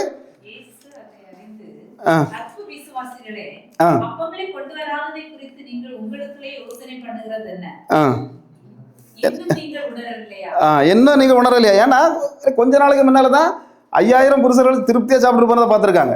அதுக்கு பிறகு பார்த்தாக்கி இந்த 4000 புருஷர்கள் திருப்தியாக சாப்பிட்டு போனதை பார்த்துருக்காங்க. அது எப்போ? அன்னைக்கு தான் நடந்த சம்பவம். இதெல்லாம் பார்த்துட்டு பிறகு என்ன நம்ம வெளியே இருந்து அப்பத்தை கொண்டு வந்தால் தான் நமக்கு சாப்பாடு வயர் நிறைய உள்ள எண்ணம் யாருக்கு இருந்து?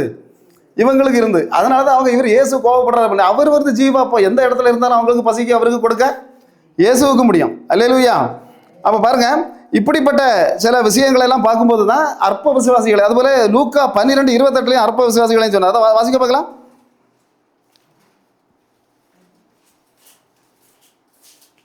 இப்படி இருக்க அற்ப விசுவாசிகளே, இன்றைக்கு காற்றிலிருந்து நாளைக்கு அடுப்பிலே போடப்படுகிற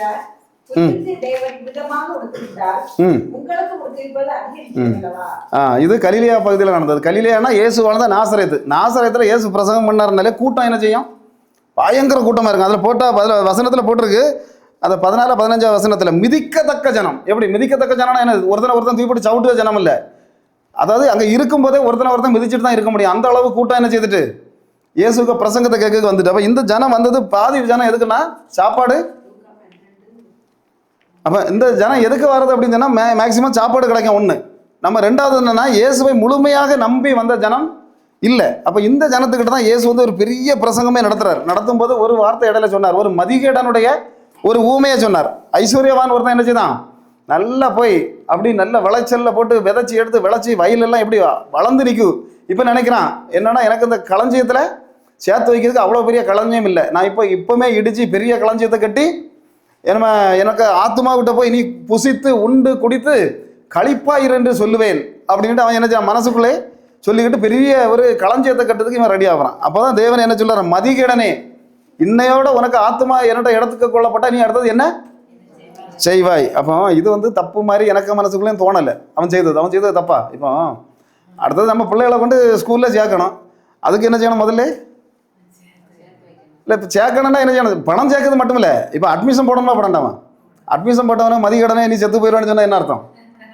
இப்போ ஒரு பிள்ளை நாளைக்கு சேர்க்கணும், நம்ம இன்றைக்கி என்ன செய்யணும்? அருணாச்சலில் எனக்கு இடம் வேணும்னா, இல்லை என்ன ரெஜினலில் இடம் வேணா என்ன செய்யணும்? 1 மாதம் வந்து அட்மிஷன் பண்ணணும் இல்லை. அதனால தான் நெல் வைக்க என்ன செய்யான் அவன் ஏடுறான். இப்போ வெளிநாட்டுக்கு போகிறதுக்கு என்ன செய்வான்? விசா வேணும். விசா ரெடி பண்ணணும்னா என்ன செய்யணும்? கொஞ்சம் பணத்தை கொண்டு கட்டிக்கிட்டு நான் ஆண்டவரே நான் வெளிநாட்டுக்கு போகிறேன், என் பிள்ளைகளை கட்டி கொடுக்கணும், என் பிள்ளைகளுக்கு அதை செய்யணும் இதை செய்யணும்னு அவன் ஒரு ஆசை தான் படுறான். ஆனால் தேவன் என்ன சொல்லுவார், நீ வெளிநாட்டுக்கு கொண்டு போகிறாக்கிட்டு நீ அங்கே டிக்கெட்டு பைசா கொடுத்துருக்கிறீ, மதிகடனே ஒன்றா இன்னைக்கு ராத்திரியானா தூக்கிட்டேனா? அப்போ அப்படி செய்யப்படாதா? அப்போ இவன் என்ன நினைத்தான் அப்படின்னு சொன்னால், கல்லறை வரை உள்ளதை இவன் யோசிச்சான். கல்லறைக்கு பிறகு உள்ளதை என்ன செய்துட்டான்? மறந்துட்டான். கல்லறைக்கு பிறகு என்னது? இப்போ கல்லறை வரைக்கும் யாரும் எல்லாரும் வீட்டுக்காரங்க வரலாம், சொந்தக்காரங்க வரலாம், அப்பா வரலாம், ஆத்தா வரலாம், ஆண்டி வரலாம், எல்லாரும் வரலாம். ஆனால் கல்லறைக்கு பிறகு வர்றது யார் தான்? ஒரு ஆள் தான் வர முடியும், அது இயேசு மட்டும்தான். அவன் அந்த இயேசுவை என்ன செய்யலை? அவன் கல்லறைக்கு முன்ன உள்ள எல்லா காரியத்தையும் சிந்திச்சு என்ன செய்யலான்ட்டு அவன் பண்ணிக்கிட்டு இருந்தான். அப்போ அதனால தான் அவர் சொல்கிறாரு என்னது, இப்போ நிறைய பேர் அப்படி தான் நோய் வர்றதுக்கு முன்னே ஒருக்கா போய் மெடிக்கல் காலேஜில் போய் வருஷத்துக்கு ஒருக்கா நம்ம கண்டிப்பாக என்ன செய்யணும், செக்அப் பண்ணலைன்னா சரியாகாது. 40 வயசுக்கு மேலே அமெரிக்காரன் சொல்லிட்டு போனேன், 45 வயசு ஐயாச்சு என்ன செய்யணும், மரியாதையாக செக்அப் பண்ணி ரிப்போர்ட்டை எனக்கு என்னதான் வருஷம் தோறும் அனுப்பணும், இல்லைன்னா நான் விட மாட்டேன்னு சொல்லிட்டு போயிருக்காரு. அப்போ இப்படி என்ன செய்வாங்க, செக்அப் பண்ணி எல்லாமே என்னது. ஆனால் ஆண்டவருடைய வருகை என்ன தெரியுது நமக்கு, அவரும் பாஸ்டர் தான். அல்லேலூயா. நமக்கு அட்வைஸ் பண்ணுறவங்களும் யார் தான், பாஸ்டர் தான். அப்போ என்னன்னா செக்அப் பண்ணி தான் ஆகணும். எப்படி தான் பண்ணாலும் நம்ம உலக பிரகாரமாக கண்டிப்பாக இதை செய்து தான் ஆகணும் அப்படின்னு. அப்போ அதை தான் தேவன் சொல்கிறாரு, மதிகேடனே இந்த மாதிரிப்பட்ட மற்ற காரியங்கள் செய்யறதை விட நீ என் மேலே நம்பிக்கை இருந்தால் உனக்கு அப்பமும் கிடைக்கும், இல்லை புல்லுக்கே கொடுத்து வைப்போம், காக்காயே போஷிக்கிறோம் அப்படின்னு சொன்னால் ஒன்றை என்ன செய்ய முடியும். ஆமாம், ஒரு தடவை காக்காவை வச்சு தான் நான் போஷிக்கணும்னா காக்காயை வச்சு போஷிப்பேன். இன்னொரு நேரம் அந்த ஆத்தங்கரையில் உள்ள தண்ணி வந்தால் மட்டும்தான், கேரி இப்போ ஆத்தங்கரையோட தண்ணி வந்தால் மட்டும்தான் என்ன செய்ய முடியும் எலியாவுக்கு. என்ன ஒரு தடவை சாரி பார்த்து விதவிக்கு வீட்டுக்கு போனால் மட்டும்தான் நீ உயிர் வாழ முடியும். ஆனால் 4வது தடவை பரலோக தூதனை அனுப்புன ஒரு தெய்வம் உண்டு. 3 தடவையும், இப்போ ஒரு தடவை என்னாக்கி காக்காயே போதும், அந்த காக்காயே போதும். இப்போ கள்ள காக்கா பறந்து போயிட்டு என்ன செய்யுது, காக்கா போயிட்டு அதுக்கப்புறம் யாரும் எங்கே வரல, கள்ள காக்கா வரவே இல்லை போயிட்டு. இப்போ அதுக்கு வருத்தப்பட்டு இருந்தா நீ வருத்தப்படாத எலியாவே, உனக்கு காக்கா வரலன்னா அடுத்தது கேரிப்பு நதி வரும், நதி உனக்கு தேவையானதை தரும். இப்போ சரி நதி தான் முடிஞ்சு போச்சு, இனி சாரி பாப்பா விதவைக்க வீட்டை நான் கட்டி தருவேன். இப்போ அங்கே போய் சாப்பிட்டாச்சு, அதான் அன்னைக்கு மட்டும்தான். ஒருவேளை 40 கிலோமீட்டர் 50 கிலோமீட்டர் நடக்கலாம். ஆனால் நீ சோர்வடையும் போது பரலோக தூதனை விட்டு உனக்கு உணவு தருகிற தெய்வம் அந்த இடத்துல கொடுத்த பிறகு அவன் என்ன செய்யல, சோர்வு அடையவில்லை. எலியாவுக்கு சோர்வு வரல, பரலோக தூதன். அப்போ ஒவ்வொரு நேரத்துக்கும் என்னது வேணுமோ அந்த நேரத்துக்கு கரெக்டாக கொடுக்குற ஒரு தெய்வம். 2026 வருஷத்தில் என்ன வேணுங்கிறது அவருக்கு தெரியும். அல்லேலூயா. அப்போ அதனால தான் சில விஷயங்களில் வந்து நம்ம வந்து நமக்கு அது கிடைக்காதோ இது கிடைக்காதோ நம்ம அப்படி போயிடுவோமோ, தொலைஞ்சு போயிடுவோமோ. நம்மளை வந்து ஆண்டவர் தேர்ந்தெடுத்து கொண்டு வந்தது தொலைச்சி போடுறதுக்கு இல்லை, அல்லேலூயா, வாழ வைக்கிறதுக்கு மட்டும்தான். ஆமென். பார்த்தா சரி, அப்போ 2 விஷயம் முடிஞ்சிடும். 3வது என்ன ஒன்று, என்னது, விசுவாசம். அப்போ விசுவாசத்தில் 2 பேர்கிட்ட மட்டும்தான் இயேசு சொன்னார், உன்னுடைய விசுவாசம் பெரிது. வேற யாருக்கிட்டையும். அப்போ சர்டிஃபிகேட் யார்கிட்ட வாங்கணும்? ஆமாம், அண்ணாமலை யூனிவர்சிட்டியில் இல்லை, ஆக்ஸ்போர்ட் யூனிவர்சிட்டிலையும் இல்லை. சர்டிஃபிகேட் வாங்கணும்னா டாக்டரேட் சர்டிஃபிகேட்டோ வேற எந்த சர்டிஃபிகேட்டும் தேவையில்லை. முதல்ல தேவன்கிட்ட உன் விசுவாசம் பெரிதுங்கிற சர்டிஃபிகேட்டை வாங்கணும். அல்லேலூயா. அப்போ ஒரு டக்குன்னு சொன்னார், இஸ்ரவேலருக்குள் உன்னை போல விசுவாசத்தை நான் என்ன செய்யலை, காணவில்லை. யார்கிட்ட சொன்னார்? ரோம படை அதிபதி. இவன் யார்? யூதனா? அந்த யூதர்கள் வந்து லட்சக்கணக்கில் வாழ்ந்துக்கிட்டு இருந்தாங்க. இவருக்கு கூட இந்த சீசர்கள் அவ்வளோ யூதர்கள், அத்தனை பேர் யூதர்கள். ஒருத்தரை பார்த்து கூட அவ்வளோ வரையும் சொன்னார் அற்ப விசுவாசியே அவிசுவாசியன்னு தான் சொன்னார். அதை பார்த்தா இவரை மட்டும் பார்த்து சொல்கிறாரு என்னது, இவர்கள் ரோமர்கள், இயேசுவை சிலுவையில் அறைந்த கூட்டம். பார்த்தா 3 பேர் தான் ரட்சிக்கப்பட்டாங்க, 3 பேர் தான் இயேசுவை அறிந்தார்கள் அப்படின்னு வேதாகமத்தில் போட்டிருக்கு. யாரெல்லாம் அப்படின்னா, 1 இவன் தெளிவாக இயேசுவை பற்றி தெரிஞ்சிருந்தான். இன்னொரு 100க்கு அதிபதி இருந்தான். அந்த 100க்கு அதிபதி இயேசுவை விழாவில் குத்தும் போது சொன்னான், இவர் உண்மையான தேவனுடைய குமாரன் அப்படின்னு சொன்னான். அவனும் அதில் ரட்சிக்கப்பட்டான். 3வது என்ன ஒருத்தன், அப்போஸ்தலர் நடவடிக்கைகளில் கொர்நேலியு என்று சொல்லப்படக்கூடிய ஒரு ரோமன், அவனும் என்ன செய்தான், ரட்சிக்கப்பட்டான். இப்படி 2-3 பேர் தான் ரோமர்களில் ரட்சிக்கப்பட்டாங்க. அதில் இவன் வந்து ஒரு ஸ்பெஷலான ஆள். ஏன் அப்படின்னு சொன்னால், திபேரியஸ் சீசர் ஆட்சி செய்த காலத்தில், திபேரியஸ் சீசர்னா வேர்ல்டு முழுசும் அவர் என்ன செய்துட்டு இருக்காரு, ரோம ஆட்சி நடத்திட்டு இருக்கிறாரு. அப்போ இப்போ நான் போப்பாண்டவருக்கு பவர் என்ன இருக்கோ அந்த பவரை விட கூடுதல் யாருக்கு இருந்து, அந்த திபேரியஸ் சீசருக்கு. அப்போ திபேரியஸ் சீசருக்கு பேர் தான் இயேசு போன கடலுக்கு பேரே திபேரியு கடல். என்ன கடல்? ஆமாம், கலிலேயா கடலை திபேரிய கடல்னு லூக்கா எழுதி வச்சிருக்கிறாரு. ஏன் அப்படின்னு சொன்னால், அந்த சீசருக்கு அவ்வளவு, அந்த ராஜாவுக்கு அவ்வளோ பேர் இருந்தது. அதனால தான் திபேரியு சீசர். அந்த சீசர் ஆட்சி செய்து கொண்டு இருக்கும்போது 100க்கு அதிபதியாக இருந்தவன் தான் யார், இந்த இவனுக்கு ஒரு சர்டிபிகேட் அழகாக வேதாகம் சொல்லுது பாருங்க, லூக்கா 7:5. இவன் நமக்கு ஆலயத்தை கட்டி தந்தவன். அதை வாசிக்க போவான்.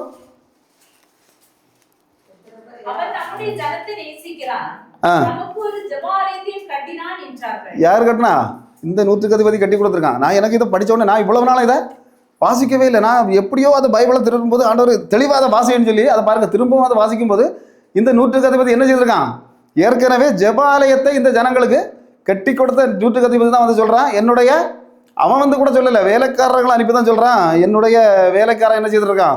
அப்போ இயேசு ஒரு சுவிசேஷத்தில் போட்டிருக்கு, அது சொல்லி விட்டார் அப்படின்னு போட்டிருக்கு. ஆனால் இன்னொரு சுவிசேஷத்தில் தெளிவாக போடப்பட்டிருக்கு அப்படின்னு சொன்னால், இயேசு நடந்து பக்கத்தில் போயிட்டார். போகும்போது அங்கேருந்து டக்குன்னு ஆளை விட்டு சொல்கிறான், நீர் என்னுடைய வீட்டுக்கு வர்றதுக்கு நான் தகுதியற்றவன், அதனால என்ன செய்யும், நீர் வாரது ஒன்று தான், உம்முடைய வார்த்தை வருவதும் ஒன்று தான். யோவான் 1வது அதிகாரம் 1வது வசனத்தை தெளிவாக சொன்னான், ஆதியிலே வார்த்தை, நீரும் ஒன்று தான், உங்களுடைய வார்த்தையும் ஒன்று தான். அல்லேலூயா. இன்னைக்கு அதனால நான் சர்ச்சுகளுக்கு போனோம்னா எதுக்கு போனோம், வார்த்தைக்காக தான் போனோம். இயேசுவை அறியணும் அப்படின்னா என்ன வேணும், ஆமாம், அது ஒழுங்கான சர்ச்சாக இருக்கணும். சும்மா எந்த சர்ச்சைக்கும் போனால் என்ன செய்ய முடியாது, இயேசுவுக்கு வார்த்தை வராது, பிசாசுக்கு வார்த்தை வரக்கூடிய சர்ச்சைகளும் உண்டு. சும்மா ஆசீர்வாதம் ஆசீர்வாதம் ஆசீர்வாதம். ஆனால் உண்மையான இயேசுடைய வார்த்தைகள், ஆதியிலே வார்த்தை, அதனால தான் சர்ச்சைக்கு போகணும்னு சொல்லுது. எல்லா சர்ச்சைக்கும் போய் என்ன செய்ய முடியாது, இயேசுக்கு வார்த்தையை கேட்கவும் முடியாது. அது பிசாசுக்கு வார்த்தை தான் இருக்குது. அநேக வார்த்தைகள் இயேசுக்கு வார்த்தை மாதிரி வெளிப்படும், ஆனால் எல்லாமே பிசாசுகளுடைய வார்த்தைகள் தான் இன்னைக்கு அதிகம். அல்லேலூயா.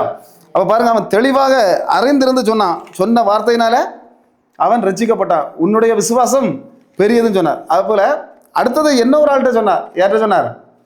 கானானிய ஸ்திரீகிட்ட சொன்னார். அப்படிதான் மத்தேயு 15:28 வாசிங்க.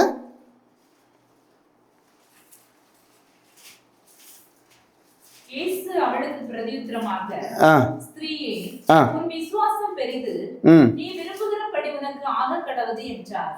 அதேமே அவள் மகள் ஆரோக்கியமானாள். யாரு இப்போ என்ன நடக்குது? ஸ்திரீயே, உன் விசுவாசம் பெரிது. இவள் கானானிய ஸ்திரீ. யாரு? யூத ஸ்திரீ இல்லை, சமாரிய ஸ்திரீ இல்லை. சமாரிய ஸ்திரீனா கூட கிராஸ் என்னவனையா சொல்லலாம், யூதர்களில் பாதி மற்றதில் பாதி. ஆனால் இவ கானான் ஜாதி. அப்போ கானான்னா யார் அப்படின்னு கேட்டால், நோவா 40 நாள் தண்ணியில் என்ன செய்யலை, முங்காமல் இருந்தார். ஒரு கிளாஸ் தண்ணியில் முங்கி துணி இல்லாமல் கிடந்தார். நோவாய்க்கு கதை தெரியுமா? 40 நாள் தண்ணியிலையும் அவர் என்ன செய்யலை, ஒருக்க கூட முங்குனார்ன்ட்டு இல்லை. ஆனால் ஒரு கிளாஸ், அதுக்கப்புறம் திராட்சை ரசத்தை குடிச்சிட்டு துண்டம் இல்லாமல் துணியும் இல்லாமல் நிர்வாணமாக கிடந்தார். இதுதான் அந்த தண்ணி செய்யக்கூடிய வேலை. அப்போ தாத்தா பெரிய தாத்தா தான் இருந்திருக்கிறார். அல்லேலூயா. நானும் முதல்ல வாசிக்கும் போதெல்லாம் ரொம்ப இதாட்டு நான் அந்த பரிசுத்தவான்களை பற்றி பேசும்போதெல்லாம் அந்த குறைகளையும் சொல்லிவிடுவேன். அல்லேலூயா. ஆமாம், ஆபிரகாமை சொன்னாக்கி ஆபிரகாம் விசுவாசம் உண்மைதான். எகிப்துக்கு போனதுனால தான் அங்கே இருந்து ஒரு சரக்கை கொண்டு வந்தார்.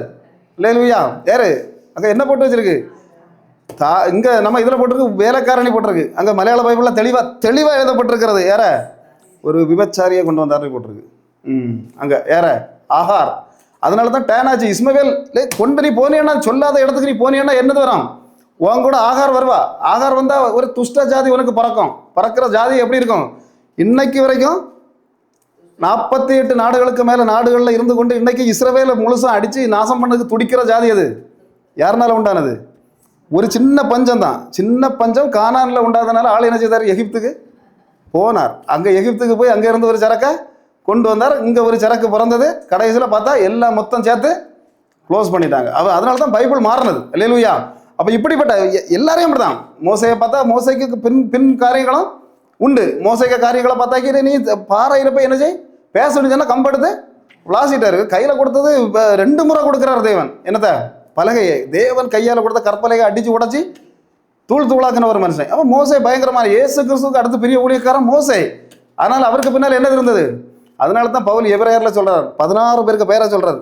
ஆபேல் முதல் தாவீது வரைக்கும் அத்தனை பேருக்கு பெயரையும் பவுல் சொல்லிட்டு ஒரு வார்த்தை சொல்கிறார், இவர்களை நீ விசுவாசித்து உன் வாழ்க்கையை நாசம் பண்ணிடாத, விசுவாசத்தை தொடங்குறவரும் முடிக்கிறவருமாகிய இயேசுவை மட்டுமே நீ விசுவாசி. அதுதான் சொல்கிறது. என்னன்னா, எந்த இடத்துல பிரசங்கிச்சாலும் சரி இயேசுவைத்தான் பிரசங்கிக்கணும். இயேசு எங்கெல்லாம் பிரசங்கிக்கப்படுகிறாரோ அவர் பெருசு, இவர் பெருசு, இவர் பெருசு, எல்லாருக்கும் பின்னாலேயும் என்னது உண்டு? ஒவ்வொரு அந்த டேமேஜான ஓட்டைகள் எல்லாருடைய இதுலேயும் காரியங்களையும் உண்டு இருந்தது. அப்போ பார்த்தா நோவாவுக்கு காலத்திலையும் அவரும் பரிசுத்தவான் தான். ஆனால் அங்கே நடந்த சம்பவம் என்னது? ஒரு கிளாஸ் தண்ணி தான். ஆண்டவர் கொடுத்த ஆசீர்வாதத்தினார் வந்தது. நீ திராட்சை நாட்டப்பா, உனக்கு இஷ்டத்துக்கு நீ விளைய வைக்கன்னு சொன்னார். பாருங்க, திராட்சை நாட்டின உடனே புத்திய காட்டியாச்சு, குடிச்சிட்டு அதில் விழுந்து கிடக்கார். அப்போ பாருங்க, அப்போ பார்க்க போன மகன்கள் அப்படித்தானே காம் என்ன செய்துட்டான்? போய் நேரடியாக அப்பன்ட்ட பார்த்தது மட்டும் இல்லை, அவன் உடனே போய் நம்மள மாதிரி தான் வாட்ஸ்அப்லையும் ஃபேஸ்புக்லையும் போடக்கூடிய கேஸ். அப்படி தானே? நாம என்ன ஒன்று ஒரு சின்ன குற்றம் கண்டோன்னா வாட்ஸ்அப்லையும் ஃபேஸ்புக்லையும் அடிச்சு விட்ருவோம். அதை முடிக்காமல் நமக்கு உறக்கம் வராது.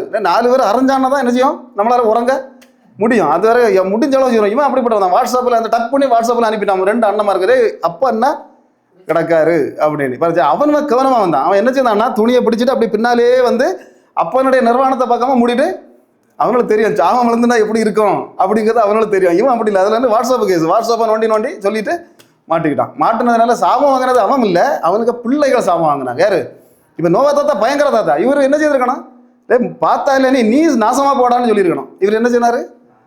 கானானுக்கு சாபம். யாருக்கு? காமுக்க பையன் கானானுக்கு சாபம். ஆமாம், கானான் என்ன செய்யுமா? நாசமாக போவான்னு சொன்னார். அல்லேலூயா. பேரனுக்கு. அப்போ தலைமுறைக்கும் என்ன செய்யும்? சாபம் வரும். ஆமாம், நேரத்துக்கும் ஒரு அக்கா ஃபோன் பண்ணி எனக்கு தான் கேட்டு, ஏன் அவரை சபிக்காம புறஜாதி பெண் எவ்வளோ கிளியராக பைபிளை வாசிக்காங்க பாருங்க, எவ்வளோ கிளியராக வாசிக்காங்க. ஏன் நீங்கள் நானும் வாசித்தேன், சொந்த மகனை வந்து தப்பாக பார்த்தா சரி அவனைத்தானே சபிக்கணும், ஏன் இவர் அவனை சபிக்கிறார்? அதனால ஏன் கானான் இப்படி போச்சு. அப்போ அதை கொஞ்சம் விளக்கத்தை சொல்லி கொடுத்த உடனே ரொம்ப நன்றி பிரதர், உங்க யூடியூப் லிங்க் எல்லாம் எனக்கு அனுப்பி தரங்க, நான் டெய்லி பார்ப்பேன் அப்படின்னுச்சு. அல்லேலூயா. அப்போ இப்படிப்பட்ட சில விஷயங்கள்ல இப்போ அதுக்கு பின்னால் ஒரு பெரிய விஷயமே உண்டு. அந்த இயேசு வரக்கூடிய காலம் வரைக்கும் இந்த கானான் வந்து இவங்களுக்கு எதிராக தான் இருக்கணும்னு தேவ திட்டம். அதனால தான் அவன் கானான் சாபம் வாங்கினான். கூட இருந்து 6 பேரும் சாபம் வாங்கலை. அல்லேலூயா. பாருங்க, அந்த டைம்ல இருந்து பார்த்தா கானானிய ஜாதிகள் மட்டும் 7 ஜாதிகள் உள்ள இருக்கு. இயேசு அந்த இவங்க அங்கிருந்து 40 வருஷமாட்டம் நடந்து வரும்போது கானானிய ஜாதிகள் விரட்டி வெட்டுன்னு சொன்னார் ஆண்டவர். வெட்டி கொன்னுரு, ஒருத்தனை கூட உயிரோடைய விடாத அப்படின்னு சொன்ன குரூப் தான் யாரு? இந்த கானான் குரூப். அந்த இடத்துல தான் ஒருத்தி வந்திருக்கா. வந்து என்ன கேட்குறா? மார்க் எழுதியிருக்கிற கிரேக்க ஸ்ரீனி, அது படிக்கணும். இதில் எழுதியிருக்கு கானானிய ஸ்ரீனி, அப்படித்தானே? மார்க்கு சொல்றாரு கிரேக்க ஸ்திரீ வந்தாள், ரெண்டும் ஒன்று தான். அப்படியாவா எப்படி கிரேக்க செய்தி? ஆனால் அதெல்லாம் பெரிய அதுக்குள்ளேயே ரகசியங்கள், மறைந்திருக்கக்கூடிய ரகசியங்கள். அல்லேலூயா. அப்போ பாருங்க, இதுல என்ன நடக்குது அப்படின்னா, கானானிய ஸ்திரீ வந்து ஒற்ற வார்த்தை கேட்டா, அப்படித்தானே? என்னுடைய பிள்ளை என்ன செய்யணும்? குணமாகணும். அப்போ உடனே இயேசு சொன்னாரு, பாரு, நான் வந்து இஸ்ரவேல் ஜனத்துக்காக தான் வந்தேன், உன்ன மாதிரி அவன் மற்ற ஜனத்துக்காக நான் வரவே இல்லைன்னுட்டாரு. அவன் நான் இஸ்ரவேல் காணாமல் போன ஆடுகளாகிய இஸ்ரவேல் கூட்டத்தாரிடம் அனுப்பப்பட்டேனே என்று வேறல்ல, ஒத்த வார்த்தையில முடிச்சுட்டாரு. பார்த்தா இவளுக்கு என்ன செய்ய முடியல. அப்படியுமே இவன் ஒன்றும் சொல்லலை, அப்படியே பார்த்துக்கிட்டு இருந்துட்டு அடுத்தது சொன்னா, ஒன்றும் பிரச்சனை இல்லை ஆண்டவரே, என்ன நீர் என்ன செய்யணும்? எனக்கு நீர் யாருக்கு வேணாலும் வந்துட்டு போவோம், ஆனால் எனக்கு நீர் ஷேர் உண்டு, நீர் உண்டுன்னு சொன்னா. அப்படியும் அவர் ஒத்துக்கிடலை. அப்படி தானே? கொஞ்ச நேரம் அமைதியாக இருந்தாருன்னு போட்டிருக்கு. அதுக்கு அடுத்தது ஒற்ற வார்த்தை சொன்னார், பிள்ளைகளுக்குள்ளதை எடுத்து நாய்க்குட்டிகளுக்கு போட மாட்டேன். அடுத்தது வச்சா பாருங்க பாயிண்ட், இயேசுவை அம்பறந்து போயிட்டாரு. டக்குன்னு சொன்னார், இயேசுவை நீர் என்னைக்கும் இப்படி இருக்க போறது கிடையாது, அடிச்சு உங்களை துவச்சி என்ன செய்வான், பீஸ் ஆக்குவானுவேன், அந்த பீஸ்ல எனக்கு ஒரு பங்கு உண்டுன்னா. அவளுக்கு அது பாருங்க எவ்வளவு பெரிய ஒரு அபிஷேகம் அவளுக்கு இருந்திருக்கு பாருங்க. டப்படி அழகா சொன்னா, அந்த ஆவிக்குரிய அர்த்தத்துல நீர் இப்படி இருக்க போறதில்லை, அந்த துணிக்கைகளை எடுத்து என்ன செய்யும், எடுத்து தின்னுமே, நாய்களும் தின்னுமே அப்படின்ட்டு. அப்ப நீர் என்னைக்குனாலும் உடச்சி செதஞ்சி உங்களுடைய சதைகளெல்லாம் பீஸ் ஆகும்போது அதுல ஒரு பங்கு எனக்கும் உண்டு, ஒரு ஷேர் எனக்கும் உண்டு அப்படின்னு சொன்ன உடனே இயேசு சொன்னார், உன்னுடைய விசுவாசம் பெரியது. யார் இந்த மாதிரிப்பட்ட யூதர் கூட்டத்தில் கூட, ஏன் சீசர் கூட்டத்தில் கூட இப்படிப்பட்ட விசுவாசத்தை நான் காணல. அல்லேலூயா. இன்னைக்கு காட்டோல மக்களை பத்தி, பின்னக்காடு மக்களையும் பத்தி ஆண்டவர் என்ன சொல்லணும்? ஆமா, உன் விசுவாசம் பெரியது. புறஜாதிகள், நாமெல்லாம் புறஜாதிகள் ஜனம் தான். நம்ம இதுக்கான வெளிப்படுத்துற விஷயத்துல பார்த்தா 1,40,000 பேர் நின்றார்கள். அப்போ 1,40,000 பேர் யாருன்னு தேடி பார்க்கும்போது அவ்வளவுமே சியோன்ல நிற்கக்கூடிய 1,40,000 பேருமே தெளிவாக போட்டுருக்கு. ரூபன் கோத்திரம் தொடங்கி சிமியோன் கோத்திரம் வரைக்கும் கோத்திரத்துக்கு 12,000. எத்தனை? 12,000 வச்சு 12 பேருக்குன்னா எவ்வளோ வரும்? 1,40,000. அப்போ யூதர்களுக்கு மட்டும்தாங்க அவருக்கு இடம் உண்டா? அல்லேலூயா. அதுதான் நான் பார்த்தேன், என்ன ஆண்டவரே இது, 1,40,000 நின்றார்கள், சியோன் மலையில் நின்றார்கள், ஆட்டுக்குட்டியானவருடன் நின்றார்கள். அதில் போட்டிருக்கு, யெகோவா தேவனுடைய நாமத்தை என்ன செய்திருந்தாங்க, நெத்தியில் பொறிக்கப்பட்டிருந்தார்கள். இவர்கள் யாருன்னு பார்த்தா அங்கே வெளிப்படுத்துற 7 எடுத்து பார்க்கும்போது 12 கோத்திரம் போட்டிருக்கு, 1,40,000 பேர். அப்போ மீதி உள்ளவர்கள் நிலைமை என்ன? 10வது வசனத்தை எடுத்து நம்ம வாசிக்கும் போது அங்கே தெளிவாக சொல்லப்பட்டிருக்கு, என்னன்னா மீதி உள்ளவர்கள் குருத்தோலை பிடித்தவர்களாக அல்லேலூயா ஆர்ப்பரித்து கொண்டே இருந்தார்கள். அது யாரு? புறஜாதிகளை பற்றி தெளிவாக மீதி உள்ள பக்கங்கள் எல்லாம் சொல்லப்பட்டிருக்கு. அப்போ ஏன் இவங்களுக்கு மட்டும் இந்த பவர் கொடுக்கப்படுகிறது அப்படின்னு சொன்னா, இயேசு சொன்னார், ஸ்திரீயே ரட்சிப்பு யூதர்களிடம் இருந்தே வருகிறது. பூமிக்கு ரட்சிப்பு யாருக்கிட்ட வருகிறது?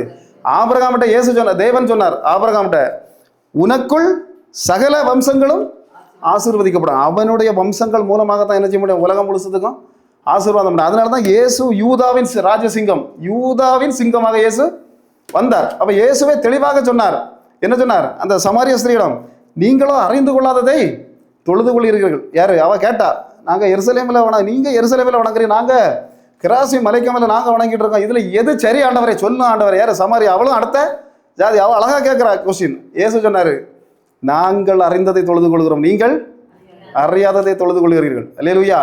ஏன்னு சொன்னா, யூதர்களிடம் இருந்தே ரட்சிப்பு வருகிறது. உனக்கு வாய்ப்பே இல்லை, வேற எந்த வழியிலையும் உனக்கு வர்றதுக்கு வாய்ப்பு இல்லை. அதனால தான் அந்த யூதர்களை இன்னைக்கு கரைக்கு அடிக்கணும்னு அத்தனை நாடுகளும் கரிந்து கொண்டு நிற்கும் போது, இன்னைக்கு எப்படிப்பட்ட ஜாதிகளாக இருந்தாலும் சரி, தேவன் தெளிவாக சொல்லுகிறார், நாம குருத்தோலை பிடித்துக் கொண்டு வெண்ணாடை அணிந்து அவருக்கு கூட ஆர்ப்பரித்து நிற்கக்கூடிய ஒரு கூட்டம். 1,40,000 பேர் போட்ட 3வது வசனத்திலே தெளிவாக சொல்லப்பட்டிருக்கு ஒரே வார்த்தை தான். நாம என்ன செய்து நிற்போம்? அங்க போய் குருத்தோலை அணிந்தவர்களாக அவருடைய கூட இருப்போ அப்படின்றத வேதாகமும் தெளிவாக சொல்லுகிறது. நம்ம அதை பற்றியெல்லாம் அடுத்த வாரம் தெளிவாக பார்க்கலாம். கர்த்தர் தாமே இந்த வார்த்தைகளை பரிசுத்தப்படுத்துவாராக. ஆமென்.